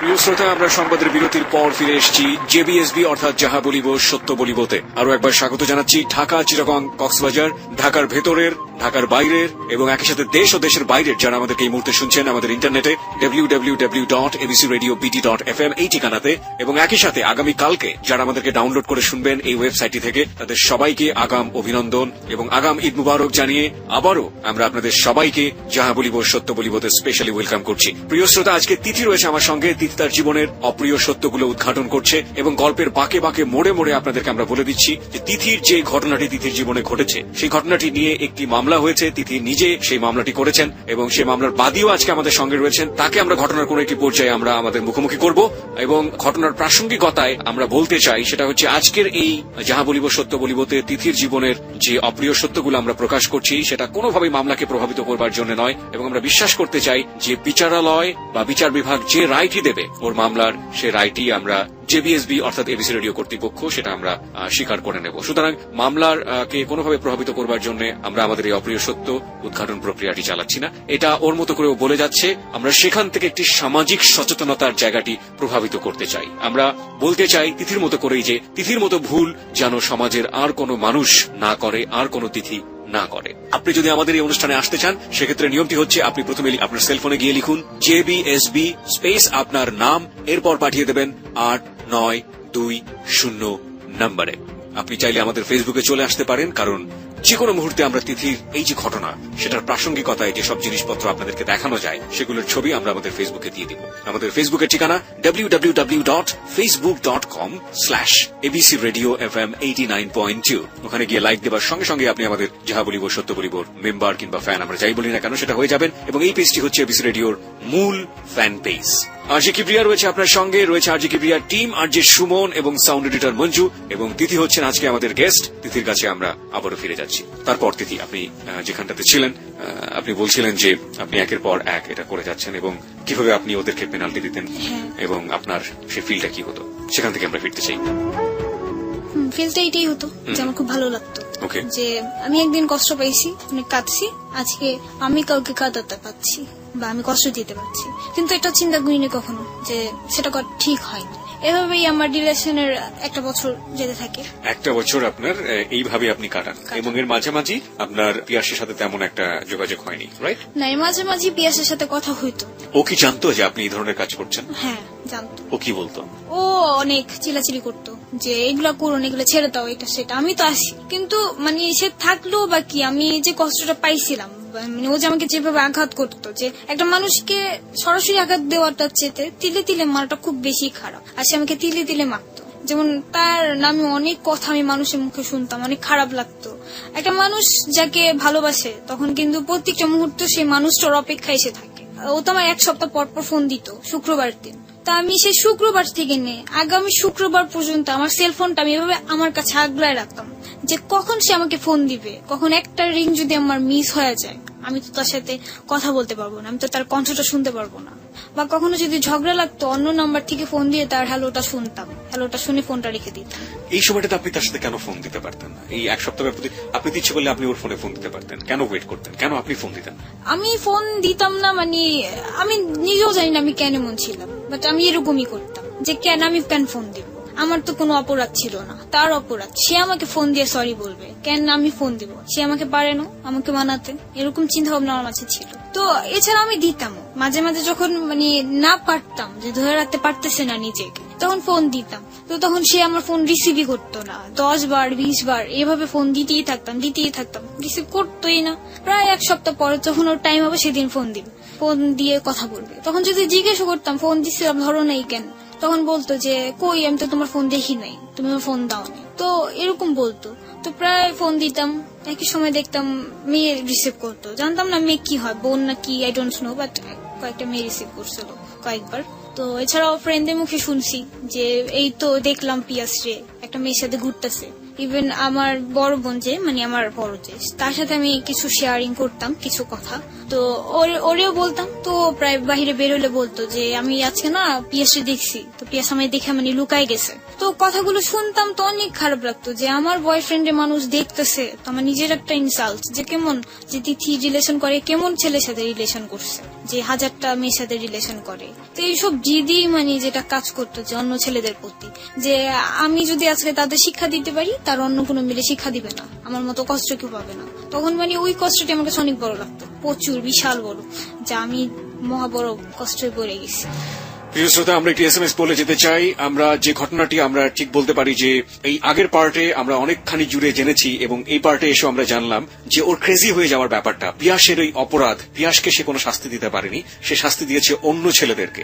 আপনি কি মনে করেন যে লাভ কখনো কখনো মানুষদেরকে এইভাবে ভুল পথে, ভুল জায়গাটিতে ক্রেজি করে তোলে, যে শাস্তিটি যার পাওয়া উচিত তাকে না দিয়ে শাস্তিটা পেয়ে যায় অন্য কারো? আমরা এরকমও দেখে থাকি, মাঝে মাঝে আমরা এরকম শুনে থাকি যে একটা মেয়ের সাথে কেউ যদি কখনো খারাপ আচরণে যান, কিংবা একটা মেয়ের কাছ থেকে যদি খারাপ আচরণ পান, ওই ছেলেটা ভুলবশত হোক বা নিজের মনের অজান্তেই হোক, পুরো মেয়ে কমিউনিটিটাকেই সে খারাপ চোখে দেখা শুরু করে। এবং একই সাথে একটা ছেলের ক্ষেত্রেও এই ধরনের ব্যাপারটা হয় যে একটা যদি আমরা বলি যে একটা ছেলেকে কোনো মেয়ে খারাপ চোখে দেখছে বা কোনোভাবে হার্টেড হয়েছে, তাহলে একইভাবে তিথির মতো অন্য ছেলেদের সাথে সে খারাপ ব্যবহার করতে থাকে এবং শাস্তি দেওয়ার যে ব্যাপারটি সেটা ঘটতে পারে। আপনি কি এটা বিশ্বাস করেন? আপনি যদি এটা বিশ্বাস করেন তাহলে আমাদের SMS বলে আসুন এবং লিখুন ইয়েস। যদি বিশ্বাস না করেন তাহলে লিখবেন নো, লিখে পাঠিয়ে দেবেন 8920 নম্বরে। খুব তাৎক্ষণিকভাবেই আমরা SMS পোলের রেজাল্ট আপনাদেরকে জানিয়ে দেব। SMS পোল নিয়ে কাজ করছে আজকে সুমন এবং সাউন্ড এডিটর মঞ্জু। সম্পূর্ণ কম্পিউটারাইজ পদ্ধতিতে আপনাদেরকে একটু পরে রেজাল্টটি জানিয়ে দেওয়া হবে যে কত % লোক এটাকে বিশ্বাস করেছে এবং কত % লোক এটাকে বিশ্বাস করেনি। এই SMS পোলটি খুবই গুরুত্বপূর্ণ এবং SMS পোলে পার্টিসিপেশনটা খুবই গুরুত্বপূর্ণ এই কারণে যে আমরা আসলে বুঝতে চাই আমাদের শ্রোতাদের কাছে ঘটনার যে ব্যাপারটি আমরা উদ্ঘাটন করছি সেটা আসলে কোন পর্যায়ে রয়েছে, বিশ্বাসের কোন লেভেলে রয়েছে। আমি এখানে একটি কথা সবাইকে স্পষ্ট করে বলতে চাই, এখানে যদি আমাদের লিসনারদের বিশ্বাসযোগ্যতার লেভেলটি অনেক নিচে নেমে আসে এবং অবিশ্বাসের জায়গাটি যদি অনেক বড় হয়ে যায়, তাহলে যে জায়গাটিতে এই ঘটনাটি ঘটবে সেখানেই আমরা গল্পটা থামিয়ে দেব এবং এমনও হতে পারে গল্পটি প্রচার সেখানেই বন্ধ হয়ে যাবে, অথবা গল্পের মোড়টা আমরা ওই জায়গাটি থেকে ঘুরে অন্যদিকে নিয়ে যাওয়ার চেষ্টা করব। এবং বুঝতেই পাচ্ছেন যে SMS পোলে আপনাদের কমেন্টসটি বা মতামতটি কতটা গুরুত্বপূর্ণ। আমরা অপেক্ষা করছি আপনার SMS পোলের জন্য। আমরা সত্য উদ্ঘাটন প্রক্রিয়াটি আরো একটু এগিয়ে নিয়ে যেতে চাই। আপনারা সবাই অংশগ্রহণ করুন ইয়েস অথবা নো লিখে 8920 নম্বরে। তিথি, তারপর এভাবেই রিলেশন চলতে থাকে আমাদের ছেলেদের সাথে, কথা হইতো, দেখা হইতো।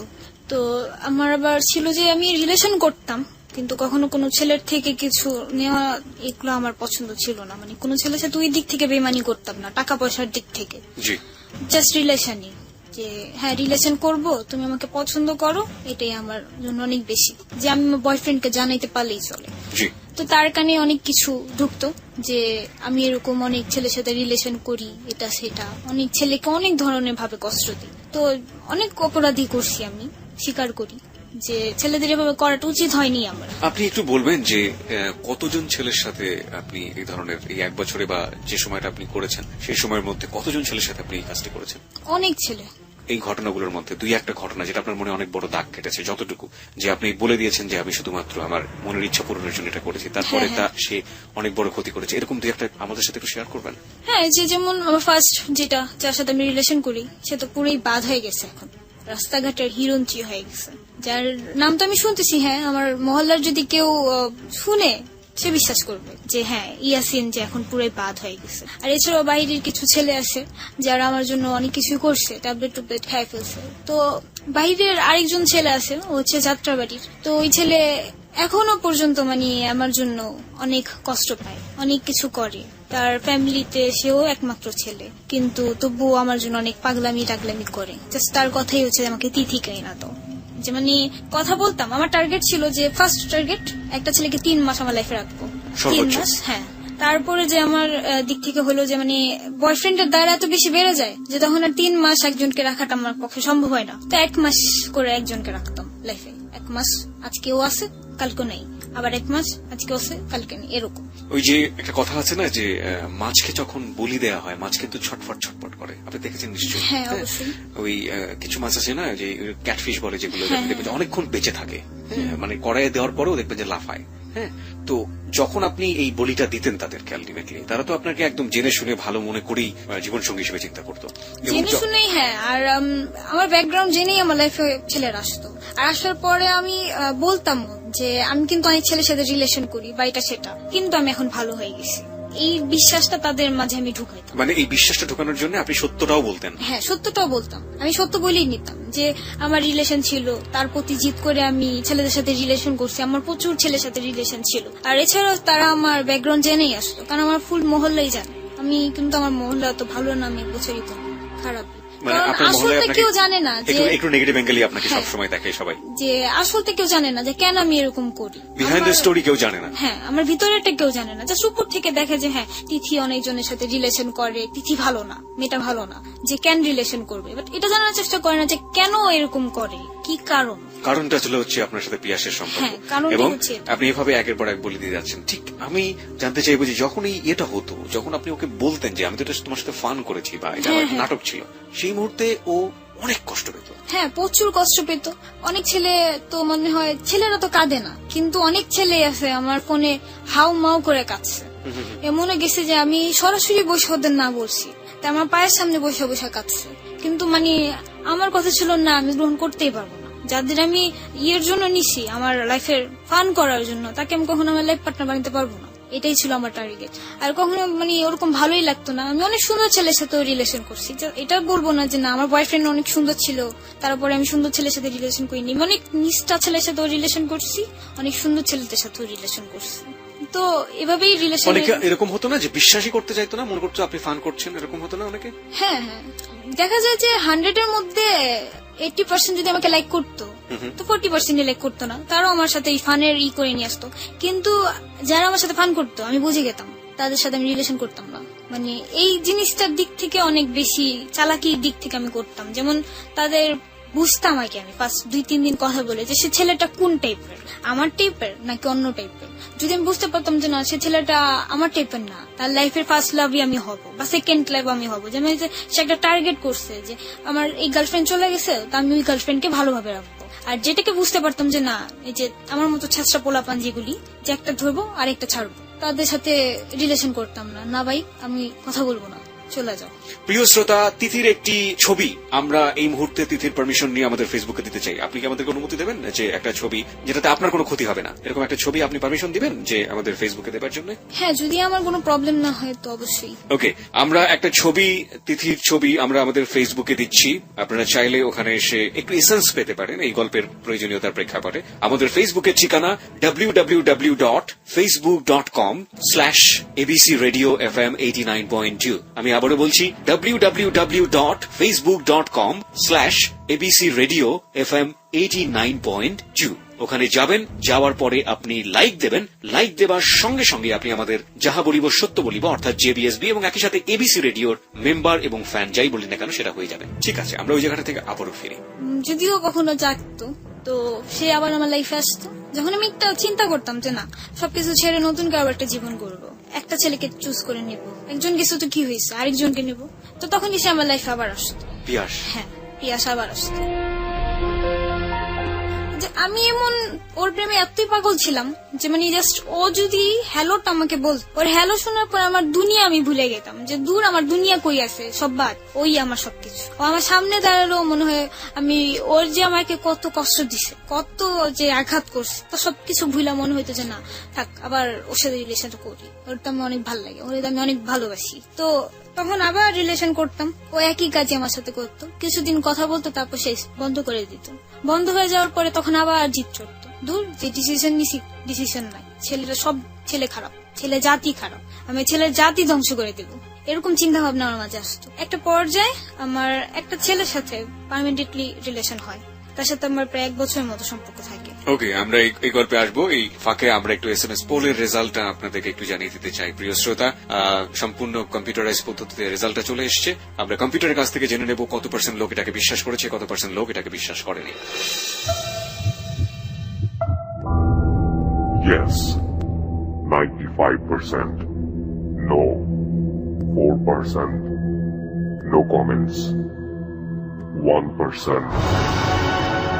করে তোর মুখে শুনে আসার পর বাসায় আসার পর আমি বলতেছি আল্লাহ, ছেলে তো সুন্দর না, ছেলে তো আমার পছন্দের মতো না, তাহলে তো রিলেশন রাখা যাবে না। তো সেই দিন থেকেই তাকে আমি অ্যাভয়েড করা শুরু করি, কিন্তু আমি তাকে ডাইরেক্টলি বলি না যে তুমি সুন্দর না বলে আমি তোমাকে পছন্দ করি না, মানে এটা চিন্তা করি যে কষ্ট পাবে এটা সেটা। তো ফার্স্ট একবার তাকে না করে দিই, তো সেদিন অনেক কাঁদতেছে, কাঁদতে কাঁদতে আমার বলতেছে যে পাগলি তুমি আমার ছেড়ো না প্লিজ, এটা সেটা। সে আমাকে পাগলি নামে ডাকতো। তো সেদিন বলাতে তোর কান্না শুনলে আমি মায়াই লাগতো, আমার কাছে আমার মায়া কাজটা বেশি করতো। আবার বলতাম আচ্ছা ঠিক আছে, যাক আমি শয়তানি করছি এটা সেটা না, আমিও তোমায় লাইক করি। তো আবার রিলেশন করতাম, এভাবে রিলেশন থাকতো। ও আমাকে অনেক কেয়ারিং করতো, সকালে ঘুম থেকে উঠাইতো, নাস্তা করার জন্য ফোর্স করতো, সবকিছুর জন্য ফোর্স করতো। এভাবে রিলেশনটা আরো আগাতে থাকে, বাট আমি ওকে অনেক অ্যাভয়েড করা শুরু করি। ওকে তাড়ানোর জন্য আমি আবার আমার লাইফে নতুন করে ছেলে আনা শুরু করি, ছেলেদের সাথে রিলেশন করা শুরু করি। ওকে বাদ দিয়ে আমি ছেলেদের সাথে রিলেশন করতাম, ওকে হোল্ডে রেখে অন্য ছেলেদের ফোনে কথা বলতাম, ওয়েটিং এ রেখে ওর কথা বলাইতাম। তারপর এমনও গেছে যে মানে অনেক ছেলেদের বয়ফ্রেন্ড বানিয়ে ওর সাথে কথা বলেছি, আমার তো বয়ফ্রেন্ডই, ওর বয়ফ্রেন্ডে বলতাম যে ছেলেটা আমার ডিস্টার্ব করে, কিছু বলে দাও তো। তো ওই ছেলে ফোন দিত, আমি ওর বলতাম এটা আমার বয়ফ্রেন্ড, কথা বলো এটা সেটা, আমি তোমার পছন্দ করি না, তুমি আমার লাইফ থেকে চলে যাও। তো ওরা কথা বলতো, কিন্তু তবুও ছেলে যাইতো না, অনেক কাঁদতো। তা কাঁদতো যখন আমি বলতাম যে এসব কান্নাকাটি করো না, তো এরকম অভিনয় কান্না আমিও করতে পারি মোবাইলের মধ্যে, তোমার কান্না চোখের পানি যে সত্যি আমি জানি। পরে বলতেছে যে কি করলে তুমি সত্যি মনে করবো। তো সবসময় একটা ডায়লগ মারতো যে আমার লাভ যদি রিয়েল হয় তুমি একদিন দিদি ঠিকই লাভ করবা, তুমি কিন্তু আমার লাভ না করে যাইবা কই, এরকম বলতো। তো এভাবে অনেক দিন গেল, কিন্তু আমি মানে তখন আর ওর প্রতি মন নেই আমার, যে সুন্দর না, সুন্দর ছেলের সাথে আমি রিলেশন করবো না, সুন্দরীটা আমি মেনে নিতাম, সমস্যা নেই। তো এর জন্য ওর সাথে অ্যাভয়েড করা শুরু করলাম, ওকে অনেক কষ্ট দেওয়া শুরু করলাম। তো অনেক কষ্ট পেতো, ওর সাথে কথাবার্তা বন্ধ করে দিছি। তো বন্ধ করার পর ওর ফ্যামিলিতে এটা জানাজানি হয়ে গেল যে একটা মেয়ের সাথে রিলেশন আছে। তো ওর ফ্যামিলি থেকে ওর সাথে অনেক রাগারাগি যে তুমি কেন রিলেশন করছো, যার সাথে রিলেশন করছো ই করে ফেলো, ব্রেকআপ করে ফেলো, এটা সেটা। তো ওর এক ফ্রেন্ড ছিল, যে ফ্রেন্ডের দ্বারা ওর আমার সাথে পরিচয়। তো ওর মার কাছে, তুষারের মার কাছে যে ওর অনেক কথা বল যে এই তিথি ভালো না, ও আলতু ফালতু মেয়ে, অনেক ছেলের সাথে রিলেশন করে। তো এর জন্য ওর মা মানে কোনো মতেই আমাকে পছন্দ করতো না। তো তারপরে আমি শুনলাম, ওর থেকে জানলাম যে ও বাড়ি থেকে বের হয়ে গেছে, যে আমার পছন্দের মেয়ে কেন তুমি পছন্দ করবা না, তো আমি বাসা থাকবো না, আমি চলে যাব। তখন বাড়ি থেকে বের হয়ে গেল। বের হয়ে যাওয়ার পরে অনেকদিন বাইরে ছিল, বাইরে থাকার পর অনেক কষ্ট মষ্ট করে থাকে। আর যেটা হচ্ছে মেন কথা যে ওর এই সিটের বিজনেসেই ওর ফুল ফ্যামিলিটা চলে। তো মানে ওর বাবা হচ্ছে অসুস্থ, হার্টের প্রবলেম আছে, যার কারণে ওর বাবা কোনো কাজ করতে পারে না। তো ওরই ফুল ফ্যামিলিটা চালাইতে হয়। ওরা হচ্ছে 2 ভাই 1 বোন। তো ও যখন বাসা থেকে বের হয়ে যায় তখন ওর ফ্যামিলিটার খুব প্রবলেম হয়ে যায়। তো তখন আবার ওর ফ্যামিলি থেকে করে ঢাকায় নিয়ে আসে। আচ্ছা ঠিক আছে, আমরা মেয়ে বাসায় প্রস্তাব নিয়ে যাবো, আচ্ছা তুমি বলো, সমস্যা নেই। তো সেই মুহূর্তে যখন ওর ফ্যামিলি রাজি হয় তখন সে আমাকে ফোন দিয়ে বলে যে আমার ফ্যামিলিটা ম্যানেজ করছি, এটা সেটা, আমি তোমার বাসায় বিয়ের প্রস্তাব পাঠাচ্ছি। তখন আমি তো আমার মাথায় বাড়ি পড়ে যেন আমি বিয়ে করবোই না, কোনো মতে বিয়ে করবো না রে। তো তখন ওর সাথে আমি আরো করি যে তুমি আমার থেকে অনুমতি না নিয়ে তোমার ফ্যামিলিরে কেন জানাইছো এই কথা, আমি তো তোমাকে বিয়ে করবো না। ওকে, তো সে তখন আবার বলে যে দেখো তিথি, আমি অনেক কষ্ট করে ম্যানেজ করছি আমার ফ্যামিলিরে, আমি তোমার জন্য অনেক কিছু করছি যা না করতে হয়েছে আমার এই বছরে যত বছর আমি না করছি, তো তুমি আমাকে এভাবে ছেড়ে দিও না। তো এরকম বলতো। তো সেখানে তারপর আমি ওকে বললাম যে যদি আমাকে বিয়ে করতে যাও তোমার 5 বছর ওয়েট করতে হবে। তো বললো যে কেন, আমি 5 বছর কেন ওয়েট করবো? তো বলতেছি আমি 5 বছর আমার ক্যারিয়ার দাঁড়া করাবো তারপর। তো মাঝখানে আবার কি আমি আমাদের পার্লারের নিজের পার্লার ছেড়ে আমি একটা জব নিই সেন্টার রোড, সেখানে হচ্ছে এক নেত্রীর পার্লারে আমি জব নিই। তো নেত্রীর ছেলে হচ্ছে গান করে, তো কিছুদিন পর ওর এক অ্যালবামটা বের হবে। জি, আর একক। দ্বিতীয় অ্যালবামটা হচ্ছে সেটা আমার সাথেই বের হওয়ার কথা ছিল। আপনি গানও গাইতে পারেন? হ্যাঁ, আমার ট্রাই ফর আ সং। এই মুহূর্তে ছোট্ট করে আমাদের একটু শোনান তো, আপনি যেটা শোনাতে চান। কি শোনাবো? আপনি যেহেতু গান গাইতে পারেন, আপনি বললেন আপনি যে কোনো একটা গান, আপনার পছন্দের যে কোনো একটা গান আমরা একটু শুনতে চাই। আমার পছন্দের যে কোনো একটা। আচ্ছা ঠিক আছে।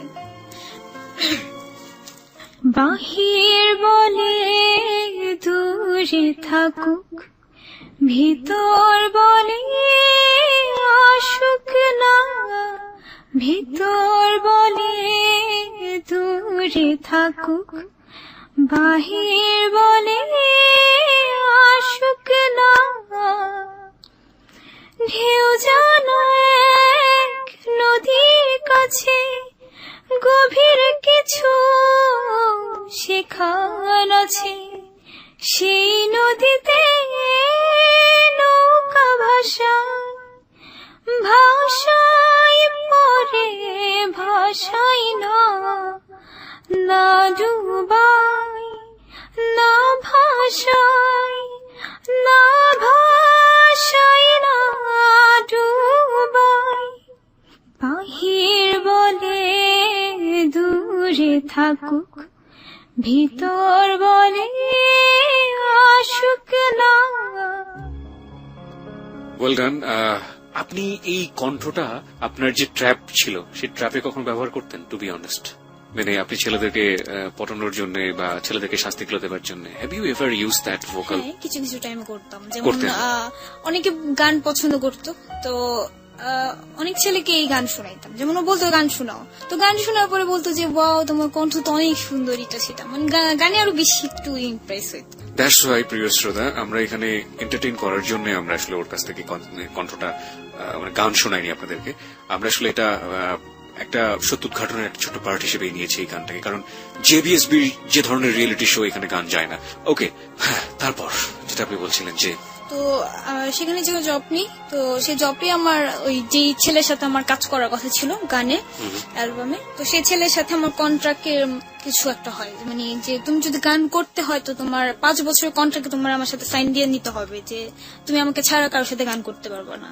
তো এই জন্যই আমি ওকে বলি যে 5 বছর আমি আমার ক্যারিয়ার দাঁড়া করাবো, তারপর আমি তোমাকে বিয়ে করবো। কিন্তু ওর কাছে অতটা সময় ছিল না, 5 বছরের মতো টাইম ছিল না। তো এর জন্য বলতেছে যে না, আমি 5 বছর ওয়েট করতে পারবো, আমি কিছু বুঝি না, 5 বছর আমি কিছু বুঝি না, তোমার ক্যারিয়ার কিসের ক্যারিয়ার, আমি যতটুকু টাকা কাজ করি আমি আদায় করি, তো সেটা তো তোমার হয়ে বেশি হবে। তবে যাই হোক, আমার নিজের পায়ে তো আমাকে দাঁড়াতে হবে। আমি এতবার একটা সুযোগ পেয়েছি, আমার খুব স্বপ্ন ছোট থেকে আমি সিঙ্গার হব, একজন বড় সিঙ্গার হব, কিন্তু সেটা যদি এখন আমি চাওয়া পূরণ না করতে পারি তাহলে কেমন লাভ হলো? আমার লাভের কোনো দরকার নেই, আমি আমার গান দরকার। তো তখন অনেক রাগারাগি করি, রাগারাগি করার পর তো একটা পর্যায়ে তার সাথে আমার বলা হয় যে আমার সাথে দেখা করো তিথি।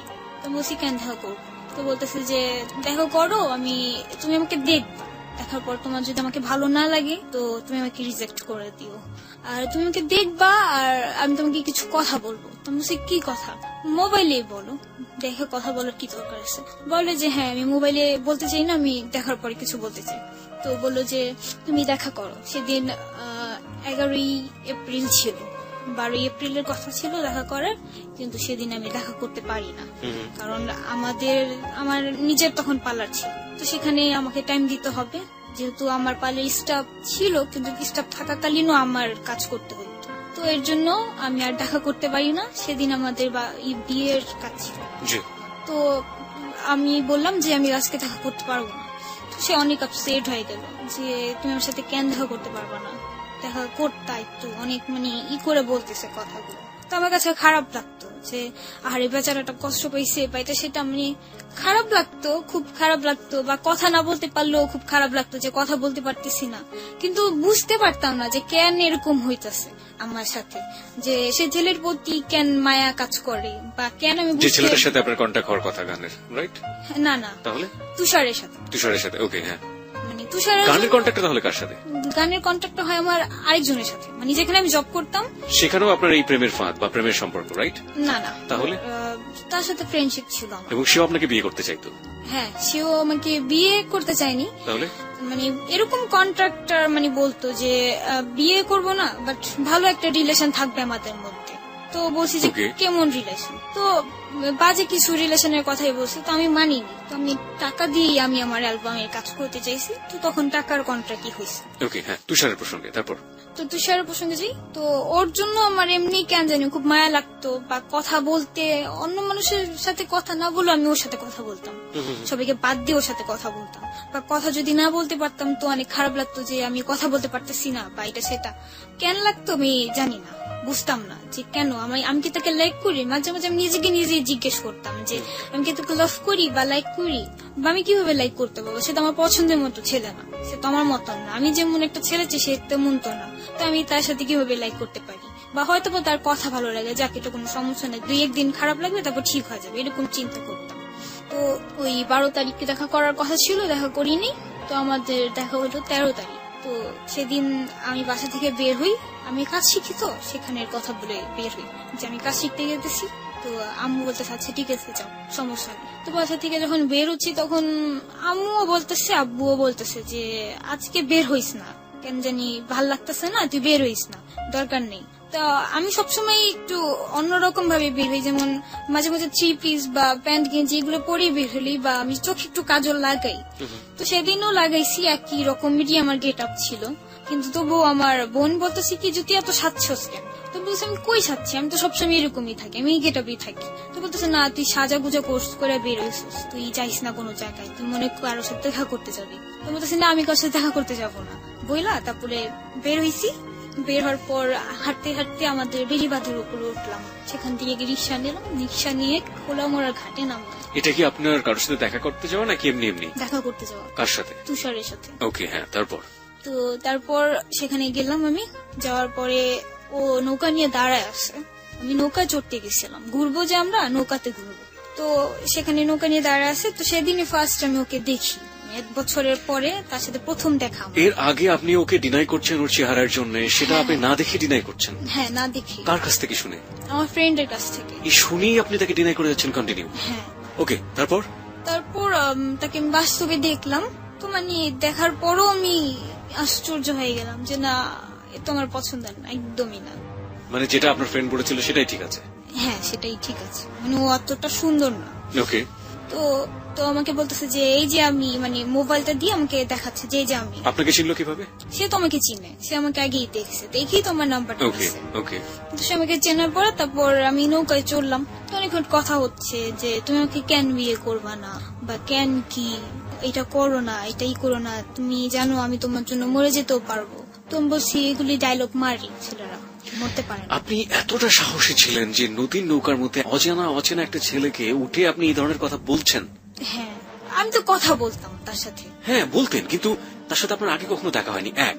2 নম্বর হচ্ছে যে এমন একটা জায়গায় আপনি যাচ্ছেন, বা এরকম একটা জায়গায় যাচ্ছেন যেখানে আপনি ছেলেটাকে বলেই ফেলছেন যে আমি তোমার সাথে রিলেশনশিপ রাখবো না, সেটা বলার জন্য আপনি তার কাছে গিয়ে ওটা বলছেন। হ্যাঁ হ্যাঁ, যে ছেলেটার সাথে আপনার আগে কখনো দেখা হয়নি। দেখা হয়নি। তো this is the hard reality, প্রিয় শ্রোতা। এই শোটার আমরা জানি না যে এরপরে আমরা কি ধরনের অভিজ্ঞতার মুখোমুখি হতে যাচ্ছি, এবং এই শোতে বেশ কিছু টার্ন আপ আছে, সেটা বাকি যে সময়টা আছে আমাদের হাতে সেই সময়ের মধ্যেই ঘটবে, কারণ এই শোতে আরো একজন অতিথির আগমন ঘটবে এবং সেটা যে কোনো মুহূর্তে। হ্যাঁ, তারপর সেখানে যাই। তো তখন নৌকায় বসাকালীন আমাদের কথা হচ্ছে, এরকম বিষয় অনেক কিছু বিষয় ডিসকাস হচ্ছে। তোমাকে বলতেছে আজকে আমি তোমাকে আমার বাসায় নিয়ে যাবো। তো আমি বলছি আমি তোমার বাসায় কেন যাবো? বলে আমি তোমার বাসায় নিয়ে আর আসতে দেবো না। আমি বলি কি আমার রাস্তা না দিলে কি হয়েছে? আমি দড়ি টড়ি ছিড়াইছি, তোমার বাপেরও সাধ্য নেই আমার আটকে রাখার। তো বলার পরে আমাদের নৌকা চলতেছে অনেক দূর নিয়ে যায়, একদম বছিলা ব্রিজের সামনে, এই চরের থেকে বছিলা ব্রিজের সামনে নিয়ে যায়। তো তখন আমি নৌকালাকে বলতেছি যে আমি জাস্ট আধা ঘন্টা টাইম নিয়ে বের হয়েছি, কারণ আমার এখান থেকে এসে ব্যাক করে আবার আমরা যেখানে কাজ শিখি সেখানে আমার যেতে হবে। তো পরে নৌকালে বলতেছি যে আপনি নৌকা ঘুরান, আমার তো দেরি হয়ে যাচ্ছে। তখন প্রায় 5টা বেজে গেছে, আমি 4টা বাজে বের হয়েছি। তো নৌকা ঘুরাচ্ছে, আসতেছে নৌকার মাঝি দ্রুত, যাওয়ার সময় খুব দ্রুত চলে গেছে, আসার সময় তার একটু লেট হচ্ছে। তখন বলতেছে তো দেরি করতেছেন কেন, আপনি জলদি চালান। বা বলতেছে যে আম্মু পানির তো গতি অনেক বেশি, অনেক ঢেউ আসতেছে, তো আমার চালাতে খুব কষ্ট হচ্ছে। তো আমি বলছি যে না আপনি চালান, করেন, আপনি জোর লাগান, আপনি চালান, আপনি মাঝি, আপনারা পারেন না এত কিছু করতে। তো বলতেছে আচ্ছা ঠিক আছে আমি চেষ্টা চালাই। তো আস্তে আস্তে নৌকাটা আমার নদীর একদম মাঝে আসছে। তখন মানে ওই খোলামোড়া ঘাটও খুব দূর, বোছেলা ব্রিজও খুব দূর, মাঝখানে আমি মাঝখানে। তো আমার পিছন দিক থেকে একটা নৌকা আসতো, নৌকার মধ্যে মাঝি সহ 4টা ছেলে ছিল, 4টা ছেলে। তো ওইটার মধ্যে একজন ছেলে বলতেছে যে এই নৌকা থামা এদিকে নৌকা নিয়ে। তো আমার ফ্রেন্ড বলতেছে, মানে আমার বয়ফ্রেন্ড যে তুষার, ও বলতেছে যে কি হয়েছে ভাইয়া, ডাকাটি কি করতেছেন কেন? তো বলতেছে যে এত কথা বলস, নৌকা থামাইতে বলছি থামা, বেশি পেঁচাল পারিস না। তো নৌকা আলারে বলতেছে তুষার যে আপনি নৌকাটা অন্য দিক দিয়ে নিয়ে যান, যেন ওরা আমাদের ধরতে না পারে। তো মাঝির কি করলো, আমার নৌকা সাইড না করে বরঞ্চ তাদের সামনে দিয়ে নিয়ে যাচ্ছে, তাদের দিক থেকে আমার নৌকাটা নিয়ে যাচ্ছে। তো তাদের মাঝে কি করলো, তাদের নৌকা একদম আমার নৌকার সাথে লাগাই ফেলে। তো এখানে একটা ছেলে তার পা দিয়ে আমার নৌকাটা আটকাইছে, আর বাকি যে 3জন ছিল তার মধ্যে থেকে 2জন আমার নৌকায় চড়ছে। পরে এসে নৌকাওয়ালা বলতেছে ওই ছেলে 2টা আমার নৌকা উঠার পরে তারা বলতেছে যে কোথা থেকে আসছোস? আমি বলতেছি যে আমি আমার জায়গায় বললাম যে আমি হাজারীবাগ থেকে আসছি। পরে ওরে জিজ্ঞেস করতেছে তোর বাড়ি কোথায়? তো বললো যে ওর বাড়ি বংশাল। পরে বলতেছে যে এদিকে কি করতে আসছিস তোরা? তো বলতেছে আমরা ঘুরতে আসছি। তো বলতেছে যে ঘুরতে আসছোস, তোরা জানোস না এদিকে মার্ডার হয়েছে যে 2 দিন আগে?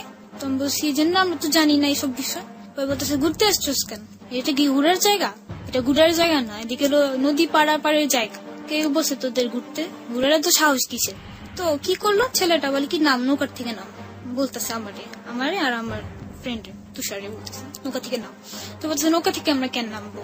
তো সেই মুহূর্তে আমার আরেক ফ্রেন্ড আমার ফোন দিতেছে যে দেখি কই আসুস তুই, বাসায় তো আয়, তোর মা তো আমার ফোন দিছে এটা সেটা বলার জন্য।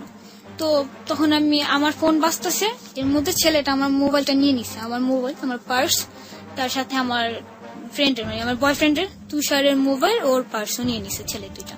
নেওয়ার পর এখন তুষার বলতেছে যে আপনি তো যা নেওয়ার তা তো নেওয়া হয়ে গেছে, তখন চলে যান। তো বলতেছে যে না আমাদের আর কিছু বাকি আছে নেওয়ার। তো কি করলো, ছেলে 3টা আমাকে ট্রেনার নৌকার থেকে নামালো, ওরেও নামিয়েছে, তুষারও নামিয়েছে। নামানোর পরে বলতেছে যে চল তোদের নিয়ে এখন আমাদের মেম্বারের কাছে যাবো, আর মেম্বারের কাছে যা তোদের বিয়ে দিয়ে দেবো। তো আমি বলছি বিয়ে দিয়ে দিবেন মানে, বিয়ে দিবেন কেন? ও তো আমার ফ্রেন্ড হয়, আমার তো বয়ফ্রেন্ড না যে আপনি আমার বিয়ে দিবেন। ও বলতেছে যে যা হার না আমার চৌরাস্তা হোক, আমাদের দেখার বিষয় না, তোদের নিয়ে এখন বিয়ে দিয়ে দিব। তো উপরে উঠাইতেছে, একটা চরের মতো ছিল সে জায়গাটা, চারোপাশে নদী, মাঝখানে একটা চর, জাস্ট একটু জায়গা। কি নদী এটা? নদী বলতে যে মানে যে নদীতে আমি ঘুরতেছিলাম, নদীটার নাম জানেন আপনি? সেটা হচ্ছে বসলা ব্রিজেরও নদী, খোলামোড় আর ঘাটেরও নদী, মানে অনেকগুলো জায়গা মিলে একটা নদী। ওকে, এরকম। তো অনেক বড় নদীটা, সেখানে মাঝখানে আমি ছিলাম। তো আর মানে জায়গা জায়গা আশেপাশে আর কোনো নৌকা ছিল না? না না, আশেপাশে মানে বলতে অনেক দূরে ছিল কখনকার ঘাট। সময়টা কখন এখানে? তখন 5:30 পৌনে 6টার মতো সন্ধ্যা হয়ে আসছে এরকম একটা ভাব। সন্ধ্যা হয়ে আসতেছে। তো পরে সেখানে আমাকে উঠালো সে চরের উপরে। ওকে, আমি আর একটু জানতে চাই যে এটা কত তারিখের ঘটনা, কোন সালের ঘটনা? 13 এপ্রিল 2013।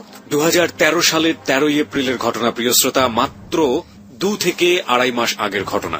ওকে, এবং এই ঘটনাটি নিয়ে পত্রপত্রিকাতে অনেক লেখালেখি হয়েছে। কি লেখালেখি হয়েছে সেটা আমরা পরে যাচ্ছি আমরা ওর কাছে। তারপর সেখানে উঠলাম, আমাকে উঠে তাড়া করে রাখছে আমাকে আর আমার বয়ফ্রেন্ডকে পাশে, মানে আমার পাশে কোথায় রাখছে আমি দেখিনি, কিন্তু আমি ওর আওয়াজ শুনতেছি যে ওই চরের মতো জায়গাতে। হ্যাঁ, জটের মতো জায়গা, মানে দ্বীপ তো গেছেন অবশ্যই, যেরকম কক্সবাজারের দ্বীপগুলো আছে না, তার চেয়ে তো ছোট ছোট দ্বীপ, কিন্তু ছোট দ্বীপের মাঝে চারোদিকে নদী, মানে নৌকা ছাড়া সেখানে নামা অসম্ভব। আর আমাকে যেখানে মানে দাঁড়া করানো হয়েছে, ওখানে কোনো বাড়িঘর ছিল না? কোনো বাড়িঘর নেই, শুধু বালুর একটা দ্বীপ, শুধু বালি আর বালি, ইটা পাথর আর বড় বড় গাছ অনেক, মানে কিসের মতো গাছগুলো আছে না, ঘাসের মতো গাছগুলো, যে ওগুলো অনেক বড় হয়ে আছে। আর মানে উঁচা নিচা ইটা এরকম, ঝোপঝাড় জঙ্গল, একটা পুরোই জঙ্গল।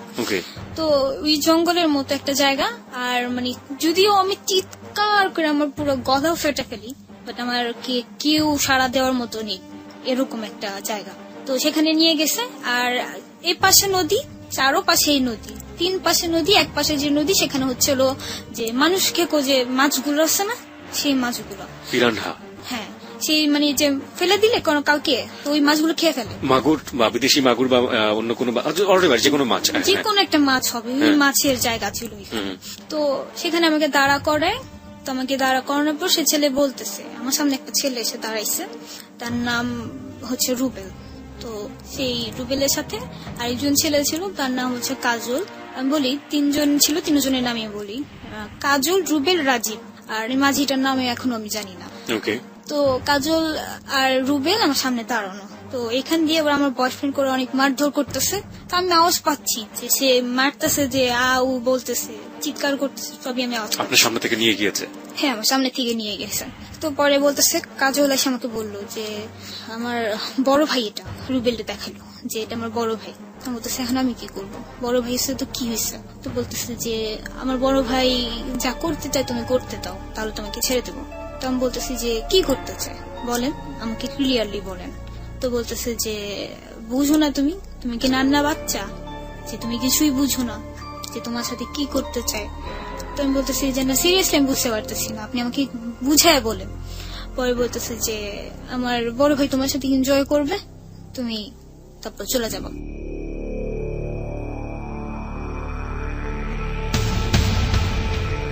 তখন আমি পুরো চেয়ে আমি বলতেছি, এনজয় করবো মানে আমি কি এনজয় করার মতো মেয়ে? আমাকে দেখে ওরকম লাগতেছে যে আমি ওরকম কোন জায়গা থেকে উঠে আসছি যে আমার সাথে এনজয় করবে, ছেড়ে দিবে, শেষ, তারপর আর কিছু হবে না। পরে বলতেছে যত পেঁচাল পারস কে, তুই জানোস তোরে যে আমি এদিকে মাইরা ফালাই দিলে তোরে কেউ খুঁজে পাইবো না। তো আমি বলতেছি যে খুঁজে না পাইলে না পাবে, মাইরা ফেলতে মন চাইলে মাইরা ফেলেন, কোনো সমস্যা নেই, আমরা যা করতে বলছিলাম তা করতে পারবো না, কোনো মতেই না। তো তখন অনেক হয় ওদের সাথে, আমার হাতাহাতি হয়, প্রচুর চিল্লাচিল্লি, ওই ছেলেরা আমার গায়ে টাচ করতে গেলে টাচটা মানে আমি হাত ছড়াই দেই, এটা সেটা অনেক কিছু।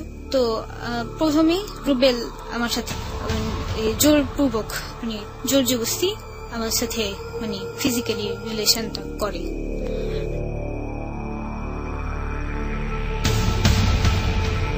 করার পর সে তখন আমি মানে কি বলবো, এত কাঁদছি। আর তুষার কোথায় ছিল সেই মুহূর্তে? তখন সে কোথায় ছিল আমি তখন জানি না যে সে কোথায় ছিল। তো তখন সে আমার সাথে এমন করলো, পরে আমি তখন শাউট করছিল না, তুষারের নাম ধরে ডাকছিলেন না? হ্যাঁ, অনেক চিৎকার করছি, প্রচুর। যখন আমি সেই জায়গাটা দাঁড়াইছিলাম তখন আমি ভাবতেছি যে যদি এমন হইতো যে হঠাৎ করে একটা মানুষ আসতো, যে কিনা একজন ফেরেশতা এসে আমাকে উঠাই নিয়ে চলে যেত, কেউ আমায় কিছু করতে যদি না পারতো, তাহলে হয়তো বা ভালো হইতো। শুধু এইটাই চিন্তা করতেছি যে অলৌকিক কিছু কি ঘটবে বা ঘটার মতো, এরকম যদি ঘটে তো অনেক ভালো হবে। এরকম কিছুই ঘটে নাই। তখন তাদের কাছে অনেক চিৎকার করছি আর বলছি যে আমি আপনার ছোট বোনের সমান হব, আমাকে ছেড়ে দেন, আমাকে বাসায় যেতে দেন, আমাকে এরকম করেন না। আমার বয়সটা এত বেশি না, আমি অনেক ছোট একটা মেয়ে। তারা আমাকে বলে যে তুই বোনের নাম নিস না, আমার মার নামও নিস না।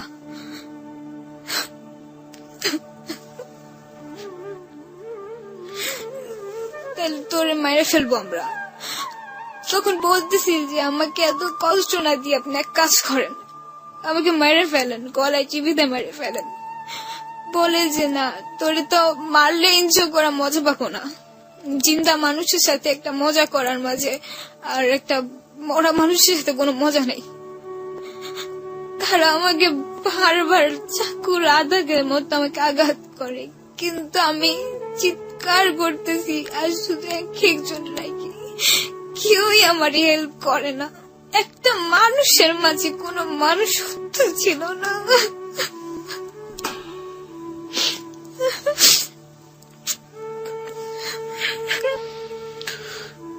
প্রিয় শ্রোতা, আমরা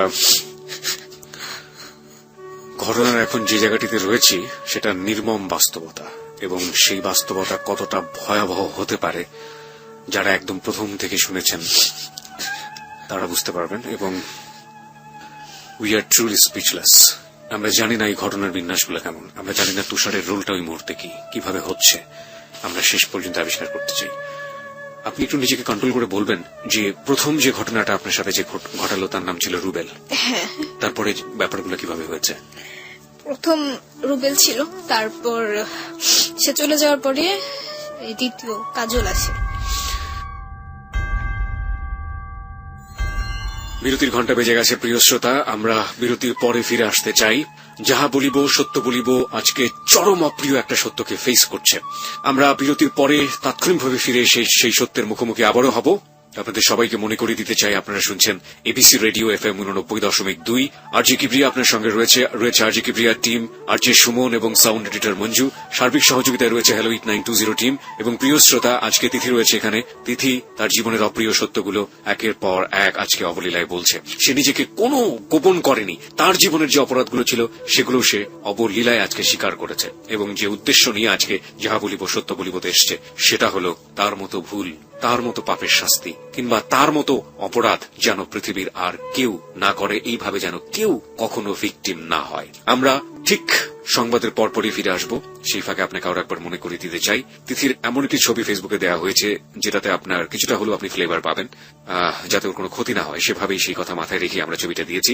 আমাদের ফেসবুকের ঠিকানা হচ্ছে www.facebook.com/ABC Radio FM 89.2। আমি আবারও বলছি www.facebook.com/ABC Radio FM 89.2।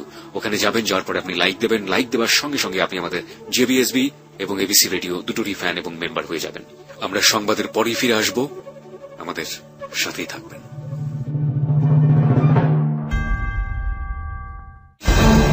যাহা বলিব সত্য বলিব।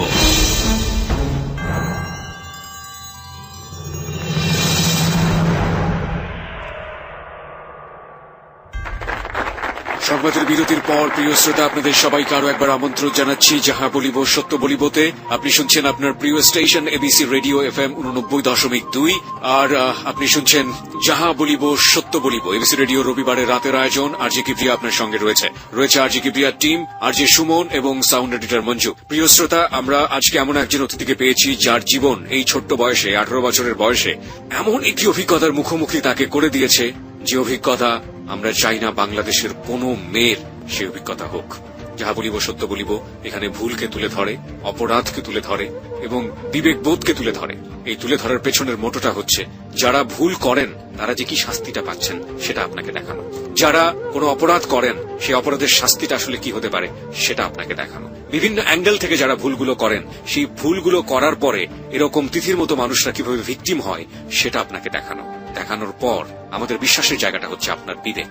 সেই বিবেককে যদি আমরা একটু হলেও ধাক্কা মারতে পারি, সেই বিবেককে যদি আমরা একটু হলেও জাগাতে পারি যেরকম ভুল আপনি না করুন, এরকম অপরাধ যেন আপনার জীবনে না হয়, এই পথ থেকে আপনি বের হয়ে আসুন। আপনার মতো আজকে আমাদের যে অতিথি আছে সেই অতিথির মতো জীবন যেন আপনার না হয়, এটা যদি আমরা একজনের ক্ষেত্রেও করতে পারি তাহলেই আমাদের জেবিএসবি অর্থাৎ যাহা বলিব সত্য বলিবর সাকসেস কিংবা সার্থকতা। আমরা নিছক পপুলারিটির জন্য, শুধুমাত্র জনপ্রিয়তার জন্য এই রকমের অনুষ্ঠান করিনি। বহুদিন পরিকল্পনা মাথায় রেখে যাহা বলিব সত্য বলিবর মতো একটি অনুষ্ঠান, রেডিওর ইতিহাসের সবচেয়ে চ্যালেঞ্জিং রিয়েলিটি শো আমরা বলি, সেটা আমরা আপনাদের কাছে নিয়ে এসেছি এবং আপনাদের সাপোর্ট দেখে আমরা মুগ্ধ। আমরা আপনাদেরকে আরো একবার মনে করিয়ে দিতে চাই, এই অনুষ্ঠানে এসে যদি আপনি আপনার জীবনের ভুল স্বীকার করতে চান, আপনার জীবনের অপরাধগুলো যদি আপনি স্বীকার করতে চান, আপনি আসতে পারেন। আপনার জন্য নিয়মটি হচ্ছে, আপনি আপনার সেলফোনে লিখবেন JBSB স্পেস 8920 নম্বরে। আমি আবারও বলছি, প্রথমে লিখবেন JBSB স্পেস আপনার নাম, এরপর পাঠিয়ে দেবেন 8920 নম্বরে। প্রিয় শ্রোতা, আমাদের বোন, আমাদের অতিথি আজকে যিনি এখানে আছেন, তাকে নিয়ে একটি ছবি কিংবা রেডিও স্ট্যাটাস তাকে নিয়ে দেওয়া হয়েছে এবং প্রাসঙ্গিকভাবে তার যে বিষয়গুলো আজকে চলে আসবে এই ঘটনার প্রেক্ষাপটে এই পার্টটাতে, সেগুলো সবকিছু ছবি আজকে আমরা এই মুহূর্তে ফেসবুকে দিয়ে দিব। আপনি চলে আসতে পারেন আমাদের ফেসবুকে। আমাদের ফেসবুকের ঠিকানা www.facebook.com/ABC Radio FM 89.2। ওখানে গিয়ে লাইক দেবার সঙ্গে সঙ্গে আপনি আমাদের যাহা বলিব সত্য বলিবর মেম্বার কিংবা ফ্যান যাই বলি না কেন সেটা হয়ে যাবেন। এবং একই সাথে বলে রাখি, এটা ABC রেডিওর মূল ফ্যান পেজ। আরেকটি কথা প্রিয় শ্রোতা, সেটা হচ্ছে আজকে যে অতিথি আমাদের এখানে আছে তিথির এই সামগ্রিক ঘটনা বিচারাধীন অবস্থায় রয়েছে বিচারালয়ে। আমরা সেই মামলার প্রেক্ষাপটে যে কথাটি বলতে চাই, এই মামলাটি বিচারক যে রায় দেবেন সেই রায়টি আমরা মাথা বেঁধে নেব এবং ABC রেডিও যে অনুষ্ঠানটি তিথিকে নিয়ে প্রচার করছে যাহা বলিব সত্য বলিব, এটি কোনোভাবেই মামলার উপরে কোনো ধরনের প্রভাব ফেলার জন্য নয়।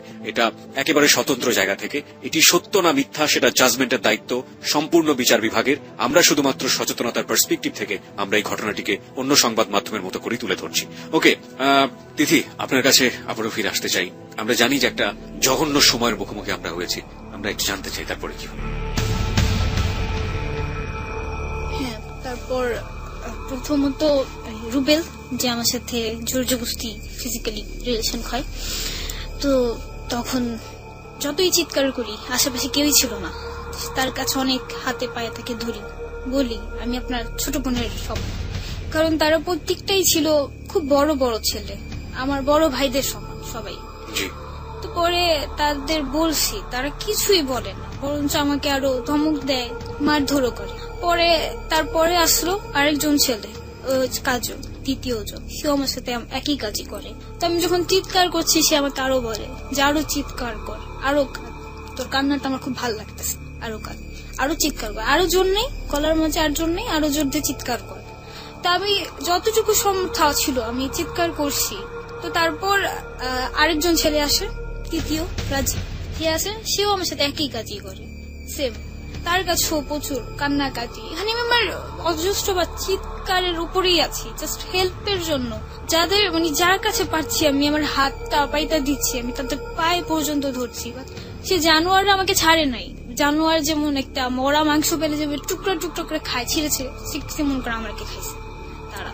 সেইখানে তিনজনের মধ্যে আমাকে কেউ একজন হয়তো আমার গলায় ধরে, ওইখানে একটা দেয়াল ছিল, শুধু একটা দেয়াল, সেই গলায় ধরে আমাকে দেয়ালের মধ্যে ফিক্কা মারে। আমার মাথায় প্রচন্ড ব্যথা পাই, যেটার জন্য আমার এখনো ট্রিটমেন্ট চলতেছে। আর আমাকে যখন নিচে ফেলে দেওয়া হয় ধাক্কা মেরে মাটিতে, তখন আমার মাটিটা ছিল, যেই স্থানে আমাকে শোয়ানো হয় সেই স্থানটা ছিল যেমনি উঁচা নিচা মাটি, যে বলে না তেব্রু। হ্যাঁ, তো আমি অনেক ব্যথা পেয়েছি, আমার পিঠে অনেক প্রচন্ড ব্যথা ছিল।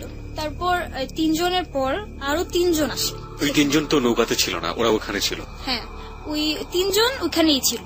তারপর আরো তিনজন ছেলে আসে নৌকাতে করে। ওকে। তো সেখানে একজন ছিল আশিক। তো আশিক এসে বলতেছে যে তুই কোথা থেকে কোন মেয়ে ধরে নিয়ে আসছো, কার বাড়ির মেয়ে ধরে নিয়ে আসছো, তাহলে দিয়ে দে, আমি তার মুক্তিপেতে তার বাসায় দিয়ে আসবো আমি ঠিক মতো।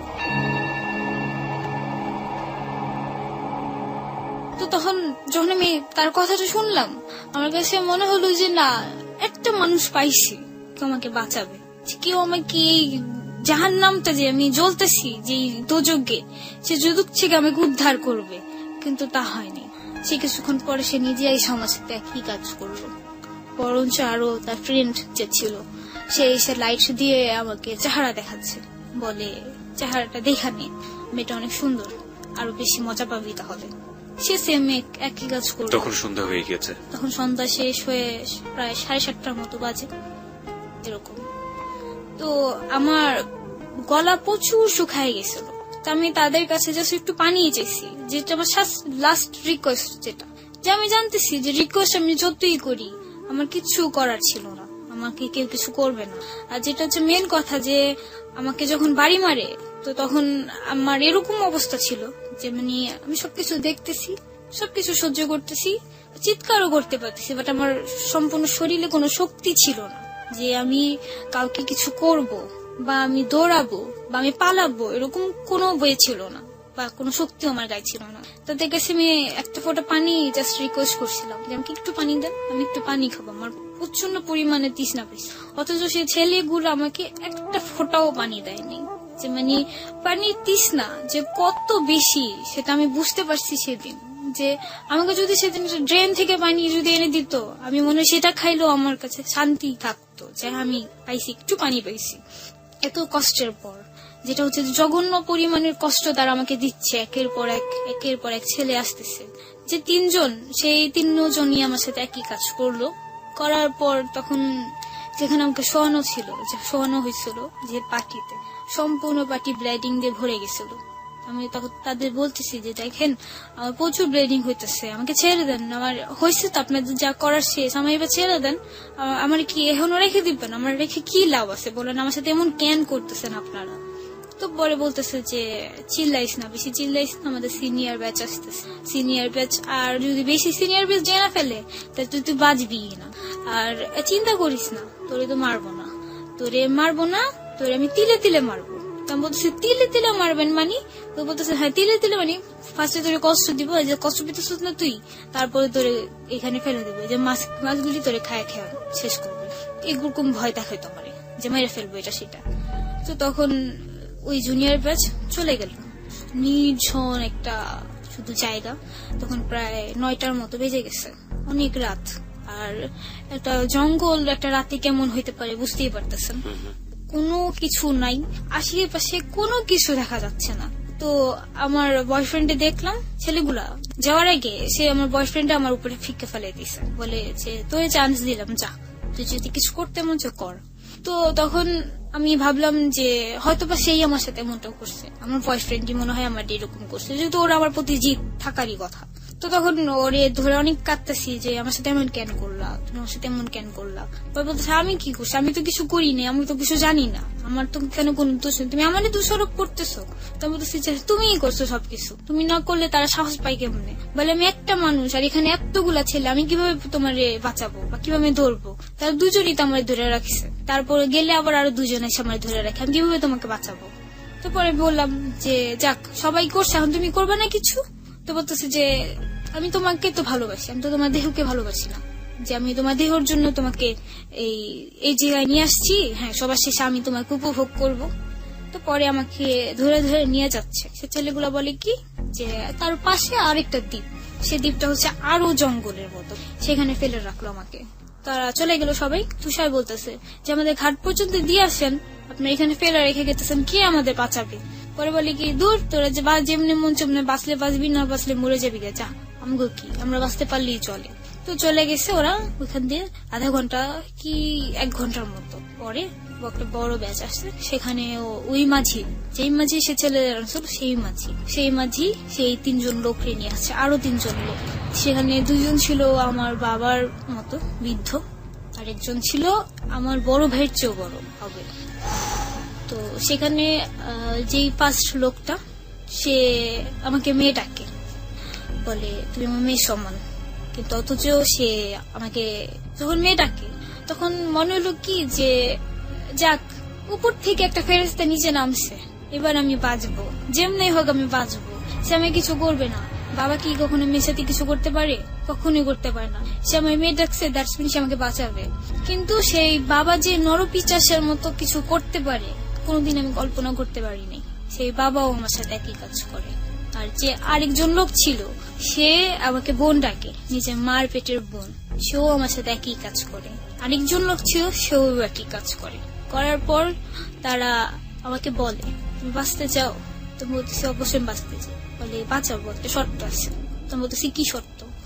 বলে যে আমরা যে তোমার সাথে কিছু করছি সেটা দুনিয়ার কাউরে বলতে পারবো না, ইভেন তোমার বয়ফ্রেন্ডকেও না। আমার বয়ফ্রেন্ডকে তখন ওরা আরেক জায়গায় নিয়ে আটকা রাখে। তো পরে বলতেছে যে তোমার বয়ফ্রেন্ডকেও না। তো আমি বলছি আচ্ছা ঠিক আছে আমি বলবো না, বাঁচার জন্য আমি মিথ্যে কথা বলতেছি, আমি বলবো না, কিছু বলবো না। পরে বলতেছে যে তোমার মার বুকের দুধের কসম খেয়ে বলো, তুমি কিছু বলবা না। তো তখন কোনো জবাব ছিল না আমার কাছে, না আমি পারতেছি কসম খাইতে, না পারতেছি আমি কিছু করতে।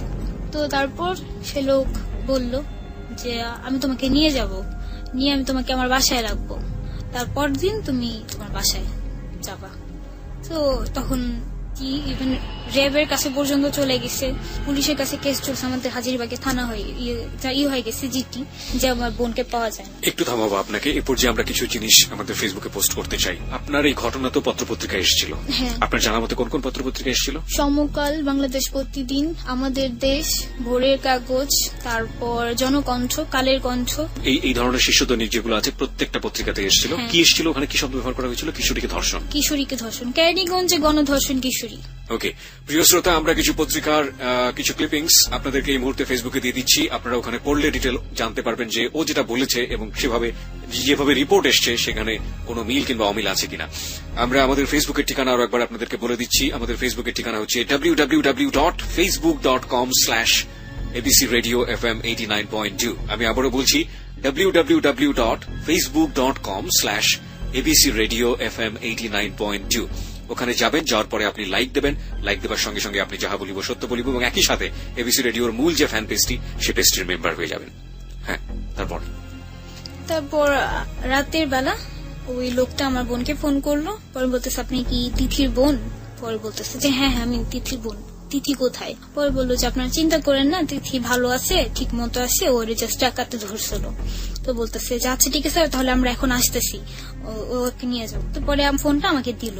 পরে আমি বললাম যে আপু আসা লাগবে না। আমি রিয়েলটা বলি নাই, কারণ হচ্ছে কি যে আমি যখন ওখান থেকে ব্যাক করি নদীর থেকে, চর থেকে যখন আমাকে নিয়ে আসে, তখন এই সিনিয়রের থেকেও আরো সিনিয়র ব্যাচ আসছিল, যেখানে পুরা নদী নৌকাতে ভরে গেছিল।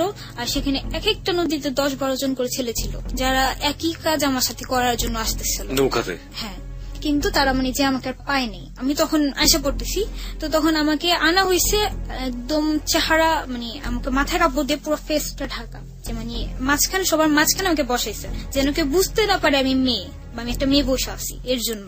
তো তারা লাইট মারতেছে, এটা ওটা করতেছে যে কে যাচ্ছে দেখার জন্য, বাট দেখতেছে যে অনেকগুলো ছেলে, এর জন্য আর থামায়নি। তো তাদের প্ল্যানিংটা ছিল এটাই, যে তারা যখন বড় মানে সিনিয়র ব্যাচ পাঠাইছে সে ছেলেগুলো, তো তাদের নিয়ে ছিল যে তারাও একই কাজ করবে, করার পর যদি আমি বেঁচে থাকি তারা আমাকে শেষ করে দেবে, কারণ যদি বেঁচে থাকি আমি ওদের প্রমাণ হয়ে দাঁড়াবো। তো এছাড়াও জুনিয়র ব্যাচও ডিসাইড দিয়েছিল আমাকে মেরে ফেলার।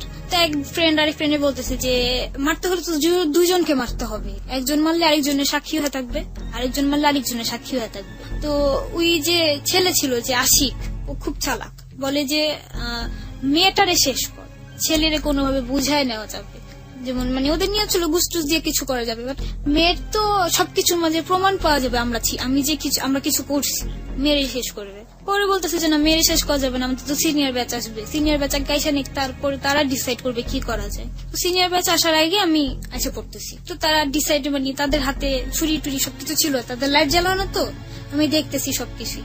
তা আমি তো খুব ভয় আছি, আর সম্পূর্ণ তখন নৌকা নদীর ঘেরাও ছিল আমাকে ধরার জন্য। তো এই পর্যায়ে যদি কোনো মহিলা বা কোনো মেয়ে যদি ওই নৌকা দিয়ে আসে, তো তাদেরও তারা আটকাবে, মনে করবে আমি সে মেয়ে। তো আমার বোন যদি আসে, তো অবশ্যই আমার বোনের নৌকা তারা আটকাবে। তো এই জন্য আমি বলছি যে না আপু, তুমি আজকে এসো না, কালকে সকালে এসো।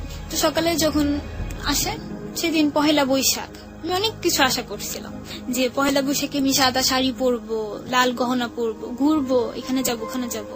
কিন্তু আমার সেই স্বপ্নটা সেদিন 13 এপ্রিল পুরাই ভেঙে গেছে। বৈশাখীর যে ঝড়, সেই ঝড়টা সেদিন রাত্রে আমার উপর দিয়ে গেছে, যার কারণে বৈশাখীর দিন আর কোনো ঝড় আসে নাই। তো ওই লোকের বাসায় গেল, তো আমার বাবা তো বলতেছে যে দুনিয়াতে এখন এত ভালো মানুষ আছে যে একটা মেয়েরে পাইছে, সে লোক তার মেয়ে ডাইকা তাই নিছে, লোকটা না জানি কত ভালো। তো গেল, যাওয়ার পরে লোক তো খুব ভালো ব্যবহার, নাস্তা টাস্তা খাওয়াইলো, সবকিছু করলো। পরে আমাকে বাসায় নিয়ে আসতেছে যখন, তখন শীতে দাঁড়িয়ে আমি আমার বোনকে বলতেছি যে আব্বু, আমার তো প্রবলেম হয়েছে, আমি একটু হসপিটালে নিয়ে যান, আমি হাঁটতে পারতেছি না, আমি কিছুই করতে পারতেছি না। ওই বলতেছে যে কি হয়েছে তোমার, বলো আমারে। তুমি বলতেছি যে হসপিটালে নিয়ে যান না, ফার্স্ট টাইম কিছু বলতে চাইনি। ওই বলতেছে যে হসপিটাল নিয়ে যাবো কেন, তোমার ব্যথা উঠছে পেটে? আমার পেটে আমার এমনি ব্যথা ছিল আবার গ্যাস্ট্রিকের। তো বলছে ব্যথা উঠছে, আমি বলি কি না, আমার রেপ হয়েছে। তখন ডাইরেক্ট আমি আমার বোনকে বলি, তো তোমার বোন তো পুরেই আচমকা খেয়ে ওখানে দাঁড়ায় যায়, প্রচুর চিৎকার করে কান্না করে। কান্না থামায় আমি বলি যে নিয়ে যান, আমার একটু জলদি নিয়ে যান। তো তখন ওখান থেকে বের হইতে হলো, আমাকে নৌকা পার হয়ে বের হতে হবে। তখন আমি এই কামরাঙ্গি চরের নবাব চর থেকে আমি কেরানীগঞ্জ এসে পড়ি। কেরানীগঞ্জ নারিকেল বাগ। তো সেখান থেকে আমার পারাপার করতে হলে অবভিয়াসলি আমার নৌকাতে চড়তে হবে। তো সেই রাতের পর থেকে আমি নৌকা খুব ভয় পাই। তখন আমি বলতেছি যে আমি নৌকাতে চড়বো না। পর আপু বলতেছে যে কেন চড়বো না, চলো তোমাদের নিতে হবে। তো আমাকে নিয়ে গেল ঢাকা মেডিকেল কলেজে হাসপাতাল। সেখানে নিয়ে যাওয়ার পর টিকিট কাটার সময় বলতেছে যে কি প্রবলেম মেয়ের। তো বলে যে রেপ কেস। তো বলতেছে আচ্ছা ঠিক আছে, এটা তো এখানে না, আউটে হবে না, এখানে ঢাকা মেডিকেল কলেজের ভিতরে একটা এই ধরনেরই আছে ওসিসি, যেখানে হচ্ছে যে এসিড ক্ষিপ্ত মেয়েদের বা হাজবেন্ড টর্চারিং করে বা এরকম সেক্সুয়াল অ্যাসাল্ট কিছু ঘটনা ওইখানে নেয়। তো সেখানে আমাকে সেন্ড করে দিল, সেখানে নিয়ে যেতে হবে। তো সেদিন এত খারাপ অবস্থা, অথচ এখান থেকে হেঁটে আমার 12 তলা যেতে হয়েছে, 12 তলা থেকে আবার 1 তলা আসতে হয়েছে, আবার 12 তলা যেতে হয়েছে। তারপরে যে আমাকে ভর্তি রাখার পরে যা যা চিকিৎসা করলো যেগুলো মেন সেগুলো, কিন্তু তারপর আমাকে কোনো চিকিৎসাই করেনি। যেমন আমার সেদিন শ্বাসের প্রবলেম হয়েছে, বাট আমাকে অক্সিজেন দেওয়া হয়নি। ইভেন আমার ব্লাড সম্পূর্ণ চলে গেছে, ব্লাডও ভরা হয়নি, কোনো স্যালাইনও দেওয়া হয়নি ওসিসি থেকে। জাস্ট কি করলো, ঘটনাটা শুনলো, ঘটনাটা কোন এলাকার, কেরানীগঞ্জের। সেখান থেকে কিছু পুলিশ কেরানীগঞ্জে ফোন দিল, মামলা মামলা হয়ে গেল। তারপরে 14 তারিখে আমি ভর্তি, 16 তারিখে আমার 2 জন আসামি ধরা পড়লো। এটা হচ্ছে রুবেল আর কাজল, যার ছবি আমার মোবাইলে আছে। একটু যারা ধরা পড়লো এদেরকে নিয়ে পত্রপত্রিকার ছবি এসছে কোনো? হ্যাঁ, কোন পত্রিকায় ছবি এসছে এদেরকে নিয়ে? পত্রিকায় ছবি আসে নাই, বাট আমার যে অপরাধ বিচিত্রা, যেখানে আমার ফুল কাহিনীটা লেখা, সেখানে ছবি দেওয়া আছে আপনার এই ওদের ছবি সহ। হ্যাঁ হ্যাঁ। আচ্ছা, আরেকটা জিনিস একটু জানতে চাইবো যে আপনি যখন আপনার মামলাটা নিয়ে নিল, তার আগেই তো এটা পত্রিকায় পাবলিশ হয়েছে না তারপরে পাবলিশ হয়েছে? তারপরে এটা পাবলিশ অনেক হয়েছে। পরে, কারণ আমাকে যেখানে রাখা হয়েছে, যেমন হচ্ছে যে 1 কিলোমিটার দূরে একটা কেচি গেট, তারপর আরেকটা কেচি গেটের ভিতরে পড়ে। সেখানে মা বাবার সাথে কারো থাকতে হয় না, শুধু ভিকটিম থাকতে পারবে, এছাড়া কেউ না। ওকে, তারপর সেখান থেকে কোন সাংবাদিক আসছে, অসংখ্য সাংবাদিক আসছে তিথিকে জাস্ট দেখার জন্য, তিথির কাহিনীটা শোনার জন্য, বাট ওনারা দিতে দেয়নি যে মেয়ের ফিউচারের কথা, এটা সেটা অনেক কিছু। বাট এই মিডিয়াতে না যাওয়াতেই আমার মামলার যা কাহিনী সেটা আমি বলতেছি, বললেই বুঝবেন। তো 2 জন আসামি গ্রেফতার হয়, তখন আমি হসপিটালে ভর্তি। অনেক অবস্থা খারাপ আমার, আমি ঠিক মতো হাঁটতেও পারি না। আর 15 দিন পর্যন্ত আমার কোনো সেন্স ছিল না। যেমন হচ্ছে যে আমি কথা বলতেছি মাঝখানে থেমে যাব, তারপর আমি কোন ছেলে দেখতেছি তো আমি পুরা চিৎকার শুরু করে দিচ্ছি, আমার বাঁচাও, আমি এই ছেলে আমার এই করবে, মেরে ফেলবে, এখন আমার কি করবে। বা হঠাৎ করে যদি কেউ আমাকে এসে আমার গায়ে হাত দিচ্ছে, তো আমি সম্পূর্ণভাবে আমি এরকম ভাবে বুঝাই যাই যে না, আমার সাথে কিছু করো না, আমি কিছু করিনি, আমার ছেড়ে দাও, এবার তো ছেড়ে দাও আমাকে। তো আমি যদি টিভিতে দেখতাম নৌকা বা পানি, তো আমি সম্পূর্ণভাবে হয়ে যেতাম। 15 দিন পর্যন্ত আমার এরকম অবস্থা, আমার বাবা ভাই আমি কাউকে করতাম না, সবারই আমি মনে করতাম এরকম যে তারাও মনে আমার সাথে এমনই কিছু করবে। তো এরকম ছিল যে আমার কিছু মনে ছিল, কিছু মনে ছিল না। ওই সেন্সটা যেদিন গায়েব হওয়ার কথা সেদিন হয়নি, বাট তারপরে ছিল না সেন্সটা, যে অনেক কিছু মনে নেই, মামলার অনেক কিছু মনে আছে, যেমন আসামির অনেকের চেহারা ভুলে গেছিলাম, তারপর আবার মনে পড়ছে, হঠাৎ মনে পড়ে, হঠাৎ ভুলে যাই, এরকম। তো 7-8 দিনের মতো আমাকে ঢাকা মেডিকেল কলেজে রাখে। ওখানে ভর্তি রাখার পরে আমাকে ডিএনএ টেস্টের পরে আলট্রাসোনোগ্রাম, যেখানে প্রমাণ যত কিছুর জন্য সবকিছুর প্রমাণিত হওয়ার পরে আমাকে রিলিজ দেয়। তাও পুলিশের হাতে হস্তনত করে তারপর রিলিজ দেওয়া হয় সেখান থেকে। যেমন আমার যে আয়ু, সে আমাকে যে নিয়ে আসার পরে সেখান থেকে আমি বাসায় আসি। বাসায় আসার পরে আমার অবস্থা আরো বেশি খারাপ হয়ে যায়, অনেক অসুস্থ, প্রচুর, বিছানা থেকে উঠতে পারি না আমি। তার মধ্যে আমাকে ম্যাজিস্ট্রেটের কাছে যাইতে হয়েছে এই বয়ান দেওয়ার জন্য, যে আমার মুখের কাহিনী ঘটনা। সেখানে যাই, সেখানে ঘটনা দেই। তো 2 জন যে গ্রেফতার হয়, সে 2 জনের মধ্যে গ্রেফতার তখন থাকে, ওরা থানায় থাকে, এখনো চালান করা হয়নি। তো তখন আমার আয়ু বলতেছে যে তুমি তোমার বয়ফ্রেন্ডকে গ্রেফতার করে দাও। তখন বললো যে তুমি তোমার বয়ফ্রেন্ডকে গ্রেফতার করে দাও। তো আমি বলতেছি কেন? বলে কি সবকিছু কর্ম তোমার বয়ফ্রেন্ড করছে। তো আমি বলতেছি আমার বয়ফ্রেন্ড করছে মানে কি বলতেছেন আপনি এসব? হ্যাঁ, তো আমার আয়ু যে বলতেছে যে তোমাকে বিক্রি করে ফেলছে, তুমি ওকে ধরে দাও। তো তখনও তো আমি তাকে পছন্দ করি না, তো ওরকম কিছুই আমার মাঝে কাজ করে নাই। তো তাই আমি বললাম, সে আমি হসপিটাল থাকাকালীন সে আমাকে 24 ঘন্টা আমার বোনের মোবাইলে ফোন দিয়ে আমার খোঁজ খবর সবকিছু নিত। ইভেন সেখানে থাকা অবস্থায় সে আমাকে বলছে যে তুমি কোনো চিন্তা করো না, তোমার সবকিছু হয়েছে তো কি হয়েছে, আমি তোমাকে মেনে নেব, কোনো নেই, চিন্তা নেই তোমার। তো যাই হোক শুনলাম, পরে তাকে আমি ডাকাইলাম বাসা যে তুমি আমাকে দেখতে আসবে না, আমি তো হসপিটাল থেকে রিলিজ পাইছি। তো সে আমাকে দেখতে আসে, তো আমার পুলিশে ফোন দেওয়া হয় ওকে গ্রেফতার করার জন্য। তখন প্রায় 20-25 জনের মতো পুলিশ আসে, আসার পরে তারে আমার সামনে গ্রেফতার করে। তো সে আমাকে আমার রুমে বসাকালীন সে আমাকে বলতেছে যে তুমি আমাকে কেন ডেকে নিয়ে আসছো, আমি তা জানি। তো আমি বলতেছি বলো তো কেন? তো বললো যে তুমি আমাকে গ্রেফতার করাই দিবা, তার জন্য তুমি আমাকে নিয়ে আসছো। তো আমি বলতেছি যে হ্যাঁ সেটা তো সত্যি। পরে বলি কি আচ্ছা ঠিক আছে, কোনো সমস্যা নেই, তাতে আমার কোনো আপত্তি নেই। পরে তাকে গ্রেফতার করাই দিলাম, সে গ্রেফতার হলো, আর 2 জন আসামি গ্রেফতার হলো। আর এছাড়া আরেকজন আসামি গ্রেফতার হয়েছে, সে ছিল না, সে হচ্ছে অন্য মানুষ, কিন্তু পুলিশ বলতেছে সে ছিল, কিন্তু সে ছিল না, আমি চিনি। তো এইভাবেই মামলা চলতেছে, তাদের চালান করে দেওয়া হইলো কোর্টে। তারপর থেকে আমার আর কোন আসামি ধরতেছে না, তারা এভাবে চলে। টোটাল কতজনকে ধরা হয়েছে এ পর্যন্ত? টোটালি ভাবে হচ্ছে যে তারপরে তার 1 মাস পরে যে লোক যে আমাকে মেয়ে রাখছে তাকে ধরায় দেওয়ার জন্য, তাকে ধরানোর জন্য প্ল্যানিং করা হলো। যে আমার বোনকে বললো যে আপনি ফোনে কথা বলেন, সে লোকটা সুবিধার না। আপনার যে বোনের কথা বলছেন সে বোন আজকে আমাদের এখানে রয়েছে এবং তিনি হচ্ছেন আপনার মামলার বাদী, রাইট? প্রিয় শ্রোতা, আমরা আমাদের সত্য উদ্ঘাটনের বিভিন্ন পর্যায়ে আমরা বলেছি যে আজকের এই অনুষ্ঠানের আরেকটা ক্লাইম্যাক্স হবে, সেটা হচ্ছে যে কোনো একজন অতিথি আমাদের এই ঘটনার কোন একটা পর্যায়ে তিনি ইন করবেন, এই মঞ্চে আসবেন, সেটা হচ্ছে তার আপন বোন এবং তিনি হচ্ছেন এই মামলার বাদী, যেটা আমরা অনুষ্ঠানের শুরুতেই আমরা ওর কাছ থেকে জেনেছিলাম। আমরা সরাসরি এখন তার সাথে কথা বলবো এবং তিনি আমার সাথে সত্যের মঞ্চে এই মুহূর্তে রয়েছেন, যাহা বলিব সত্য বলিবতে।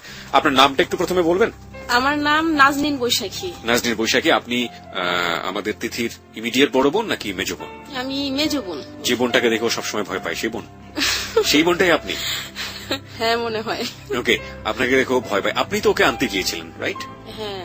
এবং আনতে যাওয়ার পরে ও যে প্রসেসটার কথা বললো সেটার সাথে আপনি পরিপূর্ণভাবে জড়িত এবং আপনি ওকে কাছে থেকে দেখেছেন যে ওর মেন্টাল যে ডিসঅর্ডারটা হয়েছে। আপনার কাছ থেকে একটু অল্প করে শুনতে চাই, আসলে কি অবস্থা এখন মামলা বা সবকিছু মিলিয়ে অল্প করে একটু শুনতে চাই। ওর মামলাটা চলতেছে এখন, তো আসামিগুলো জামিন পেয়ে গেছে, যারা যারা ছিল, যাদেরকে ধরেছে তারাও জামিন পেয়ে গিয়েছে। হ্যাঁ, যাদের ধরছে ওরা জামিন পেয়ে গেছে। আর মানে 2 জনই ধরছিল পুলিশ। তারপর জুয়েল নামের একজন আসামি আছে, মানে ওদের সিনিয়র আসামি। তো ওর যে আয়ু আছে ওসি শাহজামান, উনি আমাকে বলছিল যে জুয়েলকে ধরায় দেওয়ার জন্য রং নাম্বারের কথা বলে।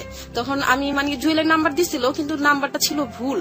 তারপর আমি জুয়েলের সাথে কথা বলতে পারি নাই। তখন মানে আমার মাথায় প্ল্যানিং আসলো যে জুয়েলকে না ধরাইতে পারি, কিন্তু মুসলিম আছে যার উপরে মানে আমাদের এত রাগ, মানে খুব বেশি রাগ ছিল আর কি, যে মেয়ে ডেকেও মানে এত উদ্ধার করছি, হ্যাঁ যার বাসা থেকে মানে ওরা উদ্ধার করছি। আমি তো ভাবছিলাম যে সে একজন ফেরেস্তা, ওই লোকটার প্রতি আমার খুব রাগ লাগছে। তখন আমি ওর নাম্বারটা জানতাম। আমরা কিন্তু এর আগে মানে ওদের বুঝতে দেই নাই যে এই মুসলিম যে জড়িত আছে এটার সাথে, কিংবা তিথি যে আমাদের সবকিছু বলছে এটা মুসলিমকে বুঝতে দেই নাই। তারপর মুসলিম লুকায় ছিল আর কি, পালায় পালায় ছিল। ওদের বাসায় গিয়ে আমরা ওদের কখনোই পাই নাই, মানে পুলিশ হয়ে গেছে, পাই নাই যায় বাসায়।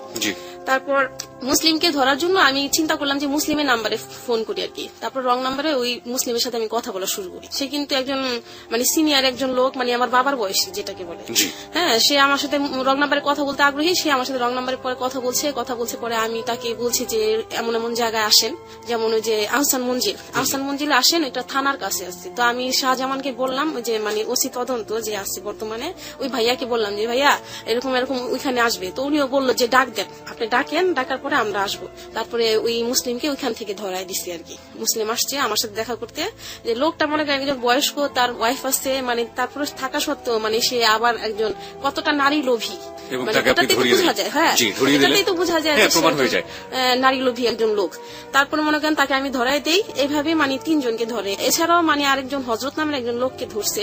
কিন্তু আমাদের তিথি আবার খুব মানুষ যাকে দেখে একবার মানে চিনি আর কি, চিনতে পারে। তা আমি বলছিলাম তুই অন্ধকারে কিভাবে চিনছস তুই সবাইকে? তখন বললো যে ওরা যে লাইটে আছে না, মোবাইলের যে টর্চ ছিল ওটা দিয়ে মানে একজন আরেকজনকে মারছিল, পরে চেহারা দেখছি। আর ভাগ্যবশত সেদিন ছিল চাঁদনি রাত, চাঁদ ছিল আকাশে, অনেক চাঁদ ছিল, তো মানে চাঁদের আলো ছিল অনেক। তারপরে ও আর কি সবাইকে ওই চাঁদের আলোতে দেখতে পেয়েছিল। আর এক একজন টর্চ মারছিল এক একজনকে। এভাবে দেখি। মামলার বর্তমান অবস্থা কি, সবাই কি ছাড়া পেয়ে গিয়েছেন? মামলার বর্তমান অবস্থা হচ্ছে যে না, এখন মুসলিম আছে, মুসলিমের জামিন চাইতেছে বারবার, আর রুবেল ছাড়া পেয়ে গেছে। ওরা ছাড়া পেয়েও মানে আমাদের বিভিন্ন হুমকি ধামকি, তিথির তো এখন জীবনের কোন নিরাপত্তাই নেই। এখন আমরা ওইখান থেকে বাসা ছেড়ে দিব, ছেড়ে দিয়ে মানে আব্বা আম্মা তো খুবই ভয়ে থাকি সবসময়। আর আমি মানে যদি একটু ভয় পাইতাম এই মামলাটাই চলতো না। তো আমি মনে করি যে না, আমি এই মামলাটাকে ধরে রাখতেছি, ধরতে গেলে আমি অনেকটা, যার জন্য মনে করেন মামলাটা চলতেছে। তারপর ওরা কি বলে জানেন, মনে করেন এমনিতে আপনার আপোষের জন্য কয়েকবার কথা বলছে, আমাদের খুব টাকা পয়সা খাচ্ছে। যেমন ধরেন মেম্বার আমাকে মনে করেন অনেক টাকা সাচ্ছে, 50 লক্ষ টাকার মতো সাচ্ছে, যখন মানে ওনার ছেলে ছিল আর কি আপনার থানায় ছিল, একেবারে 50 লক্ষ টাকা সাচ্ছে, মানে ক্যাশ, বলে কি যে আমার মানে এটা দিবে আমাকে, মানে এটার সাথে সাথে ওনার ছেলেকে মানে কেস উঠাই ফেলতে। মানে তখন তো মানে আমার যে মনের অবস্থা আর এখনো যে মনের অবস্থা, এটা তো বুঝাই যেতেছে। আর আমার ছোট বোনের যে মনে করেন টাকা পয়সাটা, আসলে আমরা কিন্তু আর্থিক অবস্থা আমাদের খুব একটা সচ্ছল না, কিন্তু তারপরও আমাদের ওইটা চাই না, আমরা চাই এটার একটা ন্যায্য বিচার হোক, একটা ভালো বিচার, চরম বিচার হোক। এটা তুষারের কি হয়েছে? তুষার এখন জেলে আছে, ও বর্তমান জেলে আছে।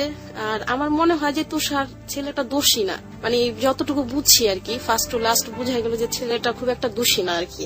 তারপরে বাকিটা জানি না, এটা আপনার ব্যক্তিগত অভিমত, কিন্তু বিচারের ভারটা তো অবশ্যই যারা বিচার বিভাগ যারা রয়েছেন তারা বিচার করবেন। আর আশেপাশের মানুষও অনেক হুমকি ধামকি দিতেছে। আমরা তো মনে করেন এখানে ভাড়া থাকি, ভাড়াটিয়া, তবে অনেকদিন ধরে থাকি। তিথি ওখানে হাজারিবাগে জন্ম। তো অনেকে বলে যে রানা প্লাজা আছে না, যেটা ধ্বংস হইলো আর কি, তো ওরা বলে আমাকে বুঝায় যে এই রানা প্লাজা ধ্বংস হয়েছে, এত মানুষ মারা গেছে, এত মানুষ হয়েছে আর কি, তো রানাকে ফাঁসি দিলে কি সব ফিরে আসবে, এই কথাটা বলে আমাকে। তো তোমার বোনকে যারা ক্ষতি করছে ওদের ফাঁসি দিলে কি তোমার বোন আবার আগের মতো হয়ে যাবে, এগুলো বলে। এগুলো বলে। এখন মানে আপনাদের মানে কি বিবেক বলেন, এটা কি কথাটা ঠিক যে রানাকে ফাঁসি দিলে কি সব ফিরে আসবে? এই জন্য কি রানার কোন শাস্তি হবে না? আমরা এটাকে এসএমএস বলে দিতে চাই। লোকজন যারা এটা বলছেন যে যারা অপরাধ করেছে তাদের যদি ফাঁসি হয় তাহলে যে ক্ষতিটা হয়েছে সেটা কি ঠিক হয়ে যাবে, এটাকে কোনো মানুষ কি সমর্থন করতে পারে? আপনার কি মনে হয় প্রিয় শ্রোতা, আপনার কি মনে হয় এটাকে সমর্থন করা উচিত? এটা কি অন্যায়? জীবনে ভুল শুদ্ধ সবকিছুই থাকবে, কিন্তু যে অপরাধটি এই মেয়েটির প্রতি হয়েছে, যে জঘন্য নির্মম বর্বরচিত অপরাধ, সেই অপরাধের যারা অপরাধী তাদেরকে শাস্তি না দেওয়ার কথা যারা বলে তাদেরকে কি কোনোভাবে সমর্থন করা যায়? এই ঘটনার সুন্যায্য, এই ঘটনার একেবারে পুঙ্খানুপুঙ্খ অপরাধী যারা, তাদের একেবারে চাক্ষুষ বিচার হওয়া উচিত। যারা মনে করেন যে এই ঘটনার সুষ্ঠু বিচার হওয়া উচিত এবং সুষ্ঠু বিচারের জন্য তারা অপেক্ষায় থাকবেন।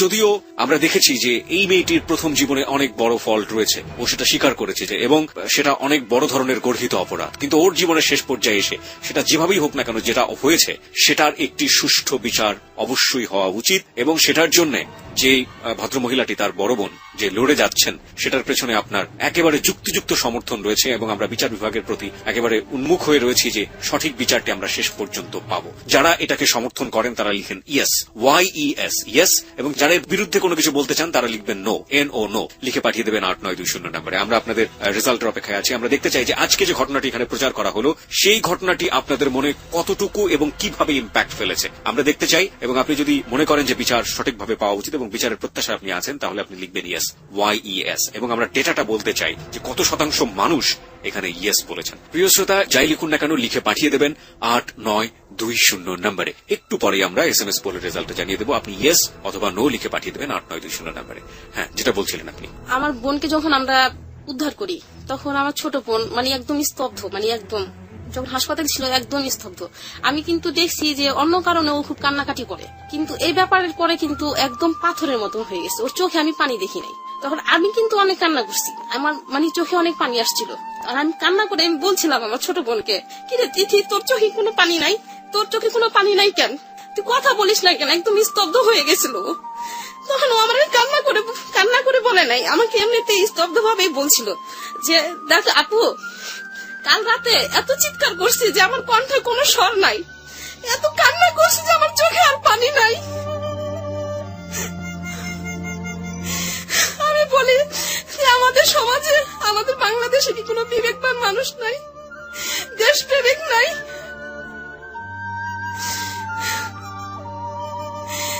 আমি পরে ক্লান্ত হয়ে গেছি মামলা লড়তে লড়তে। Please help me. কেউ যদি কোনো ভালো মানুষ থেকে থাকেন, কোনো ভালো জজ, কোনো ভালো উকিল, কোনো বড় ক্লান্ত হয়ে গেছি। আমরা আপনার এই ক্লান্তিতে আমরা আপনার এই ক্লান্তির জায়গাতে আপনাকে অনেক অনেক বেশি উৎসাহ দিতে চাই। আপনি জীবনের শেষ দিন পর্যন্ত হারবেন না।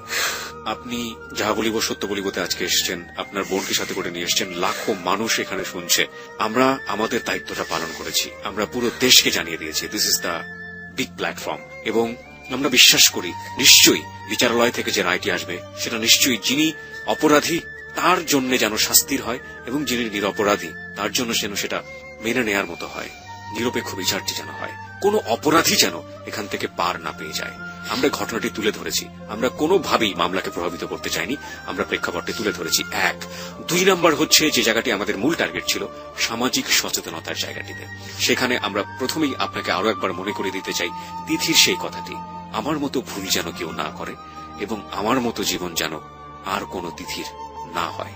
আমরা আবারও ফিরে যাচ্ছি তিথির কাছে এবং একটু পরে আপনাদেরকে এসএমএস পোলের রেজাল্ট আমরা জানিয়ে দেব। তিথি, আমরা তো একেবারে অনুষ্ঠানের শেষের দিকে চলে এসেছি, আপনার কিছু বলার আছে? আর আপনি কিছু বলতে চান? আমার কিছু কোশ্চেন আছে, সেটা আমি যাবো, তবে তার আগে আপনার কিছু আর বলার আছে? হ্যাঁ, আমার এটাই বলার আছে যে ভালোবাসার কষ্টটা কিছুই না। যখন মানুষের কাছে খুব বড় একটা কষ্ট এসে দাঁড়ায় তখন কিছুই মনে হয় না। আমিও একদিন কাঁদছি প্রচুর। আমার কাছে মনে হয়েছে যে আমার ভালোবাসা মানুষটা আমার থেকে দূরে চলে গেছে, আমি মনে হয় আমার জীবনটা শেষ এখানে। কিন্তু সেদিনের রাতের পর থেকে আমার কাছে এসব কষ্ট কিচ্ছু না। আমি এটাই বলতে চাই শ্রোতাদের যে এরকম ভুল কোনো মেয়ে যেন না করে। ভালোবাসছি তাকে পেতে হবে সেটা না, ভালোবাসার মাঝে জয় থাকতে হবে সেটা না, আমার মতো ভুল যেন না করে কেউ। আর এটাই বলতে চাই যে আপনারা আমাকে একটু সাপোর্ট করেন। যদি আপনারা আমাকে সাপোর্ট করেন হয়তোবা আমি আমার অপরাধীদের শাস্তি দিতে পারবো, কারণ আমি আমার নিজের অপরাধের শাস্তি পাইছি। হয়তো আমার কাছে আমার ভুলটা লাগতেছে অনেক বড়, কিন্তু এরকম ভুল অনেক মেয়েই করে, কিন্তু তাদের জীবনে তো ঘটে না। আমার জীবনে কেন ঘটলো? এত বড় মাসুল আমাকে কেন দিতে হইলো যে সারাটা জীবন এমন একটা ঘা যেটাকে আমি কোনোদিন ভুলতে পারবো না। মিনিটে মিনিটে আমার মনে পড়বে যে আমার লাইফে কিছু একটা ঘটে গেছে যে আমি কখনো কল্পনাও করতে পারিনি। আমার সবকিছু এখন শেষ। আমি এটাই বলতে চাই, আপনারা যদি আমাকে একটু সাহায্য করেন, আপনারা যদি আমার দিকে এগিয়ে আসেন, হয়তো আমার কেসটা লড়তে আমার অনেক উন্নত হবে, বা তাদের আমি সাজা দিতে আমি পাবো। তারা সবাই ছাড়া পেয়ে যাচ্ছে, আমি কিচ্ছু করতে পারতেছি না। আমি কার কাছে যাব? যেখানে যাই কেউ আমাকে হেল্প করে না, কেউ চিৎকার করে বলতেছে না যে হ্যাঁ তিথি যে অপরাধ হয়েছে তার সাথে সেটা শাস্তি দাও, কিন্তু কেউই বলতেছে না। সবাই বলে যে তিথির দোষ, আমার দোষ।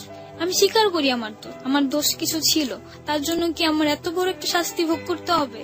প্রশ্নটা আমাদেরও থেকে যাবে যে তার জন্য কি তিথির এই শাস্তি হওয়া উচিত, কিংবা তিথিকে যারা শাস্তি দিল সেটা যদি তিথি নিজের কাছ থেকে মেনেই নেয় যে আমার নিয়তিতে এটা ছিল কারণ আমি অপরাধ করেছি, তাহলে কি অপরাধীকে একটা সার্টিফিকেট দিয়ে দেওয়া হয় না যে তোমরা যেটা করেছো সেটা একটা বিচারের প্রক্রিয়া ছিল, নিয়তির কাছে তোমরা বাধা ছিল এবং সেই নিয়তির বাধা অনুযায়ী তোমরা তাকে শাস্তিটা দিয়েছো। গর্হিত অন্যায় সবসময় অন্যায়, যে অ্যাঙ্গেল থেকেই হোক না কেন।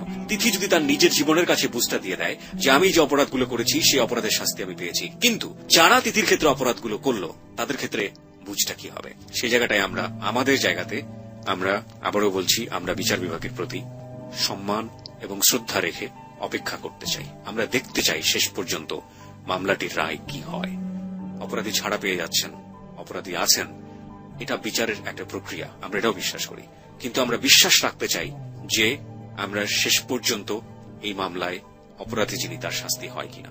আমরা প্রিয় শ্রোতা, যে প্রশ্নগুলো আমি আজকে তিথিকে করতে চেয়েছিলাম সেই প্রশ্নগুলোর উত্তর আমি পেয়ে গিয়েছি। তারপরও আমি তিথিকে একটা ছোট্ট প্রশ্ন করতে চাই, সেটা হচ্ছে তিথি, আপনার মতো যারা আছে, যে মেয়েরা আছে, তাদের উদ্দেশ্যে আপনি খুব ছোট করে কি বলতে চান? তাদের শুধু আমি এটাই বলতে চাই যে ফ্যামিলির কাছে কিছু লুকায়ও না, আর যদিও কাউকে লাভ করো তার সাথে তাকে দেওয়ার চেষ্টা করো, অন্য কাউকে না। তাহলে হয়তোবা আজকে যেই কষ্ট আমি পাচ্ছি সেটা তোমাদেরও পাইতে হবে।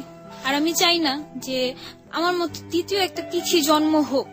আর যদিও হয় অপরাধকে তুমি পিছে ফেলো না, তার সামনে যা তার সাথে যুদ্ধ করার চেষ্টা করো, তাহলে দেখবা কিছু একটা তো হবে। আমরা এই তিথিকে স্যালুট করতে চাই যে তিথি স্বীকার করেছে জীবনের ভুলগুলো। আমরা এই তিথিকে স্যালুট করতে চাই যে তিথি তার জীবনে যে দুর্ঘটনা যারা ঘটিয়েছে তাদের জন্য নারী হিসেবে বাংলাদেশের সমাজে থেমে যায়নি এবং সে নিজের নাম প্রকাশ করে, সত্য প্রকাশ করে সে লড়াই করছে।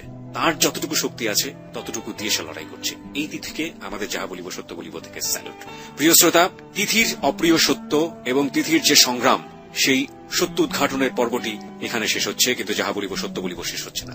একটু পরেই ফিরে আসবে আরজি কিবরিয়া তার টিম সহ এবং যাহা বলিবর সত্য বলিবর অন্যান্য সেগমেন্ট নিয়ে। আপনারা আসতে পারেন আমাদের ফেসবুকে রীতিমতো বিভিন্ন হাজার হাজার কমেন্টস পড়ছে ওর ছবিতে শুরু করে বিভিন্ন জায়গাতে। আপনারা এসে দেখতে পারেন কি সিনারিও চলছে ওখানে। আমাদের ফেসবুকের ঠিকানা www.facebook.com/abcradiofm89.2। আমি আবারও বলছি www.facebook.com/abcradiofm89.2। ওখানে যাবেন, যাওয়ার পরে আপনি লাইক দেবেন। লাইক দেবার সঙ্গে সঙ্গে আপনি আমাদের যাহা বলিব সত্য বলিব মেম্বার এবং একই সাথে এবিসি রেডিওর মূল যে পেজটি রয়েছে সেটার ফ্যান হয়ে যাবেন। আপনি যদি আমাদের অনুষ্ঠানে আসতে চান তিথির মতো জীবনের ভুলগুলো স্বীকার করতে, তাহলে আসতে পারেন। আমাদের এখানে আসার জন্য নিয়মটি হচ্ছে আপনি আপনার সেলফোনে লিখবেন JBSB স্পেস আপনার নাম, এরপর পাঠিয়ে দেবেন 8920 নম্বরে। আমি আবারও বলছি JBSB স্পেস আপনার নাম, এরপর পাঠিয়ে দেবেন 8920 নম্বরে। প্রিয় শ্রোতা, আমরা SMS পোলের রেজাল্ট আমরা পেয়ে গিয়েছি। আমরা এই মুহূর্তে জানবো SMS পোলে কত শতাংশ মানুষ চেয়েছেন যে এই যে ঘটনাটি ঘটেছে এটা সঠিক বিচার হোক, এবং তিথির যিনি বড় বোন ছিলেন তার মতো করে কতজন বিলিভ করেছেন যে এটাও নিয়তি ছিল এবং নিয়তির কারণে এটাও পেয়ে গিয়েছে। বিচার করে কি হবে, চলুন আমরা দেখে নেই SMS পোলের রেজাল্ট এই মুহূর্তে কি বলছে। Yes, 99%. No, 0%. No comments, 1%.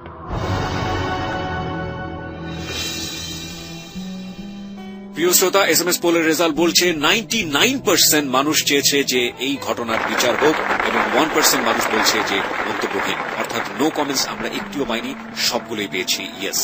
আমরা হাজার হাজার টেক্সট পেয়েছি, আপনাদের সবাইকে অনেক অনেক ধন্যবাদ জানাতে চাই এবং আমরা আপনার মতো করেই সবাই ওয়েট করতে চাই, অপেক্ষা করতে চাই সুদিনের জন্য, যেদিন তিথির সাথে যারা অন্যায় করেছে, অপরাধ করেছে তারা ধরা পড়বে এবং তিথির মুখে হাসি ফুটবে। আমরা ফিরে আসতে চাই একটু পরেই, আশা করছি আমাদের সাথেই থাকবেন। ভুল শুদ্ধ মিলিয়েই মানুষ। আপনি যখন ভুল করেন আপনার বিবেক তখন ঘুমিয়ে থাকে। যদি কেউ না জানে তো বিবেক জানে আপনি কত বড় ভুল করেছেন। পরিবার, সমাজ, রাষ্ট্র আপনাকে শাস্তি না দিলেও বিবেক আপনাকে প্রতি মুহূর্তেই শাস্তি দিচ্ছে। তবে দাঁড়ান বিবেকের আদালতে, সত্য আপনার শক্তি হোক। নির্ভয়ে বলুন কি ভুল করেছেন আপনি, কেন করেছেন, কোন পাপের শাস্তি আপনার বিবেক আপনাকে দিচ্ছে। আপনার সত্য বলার সাহস হাজার হাজার ভুলের জন্ম থামিয়ে দেবে। সাহস আছে সত্য বলার? তবে আপনার জন্যেই যাহা বলিব সত্য বলিব।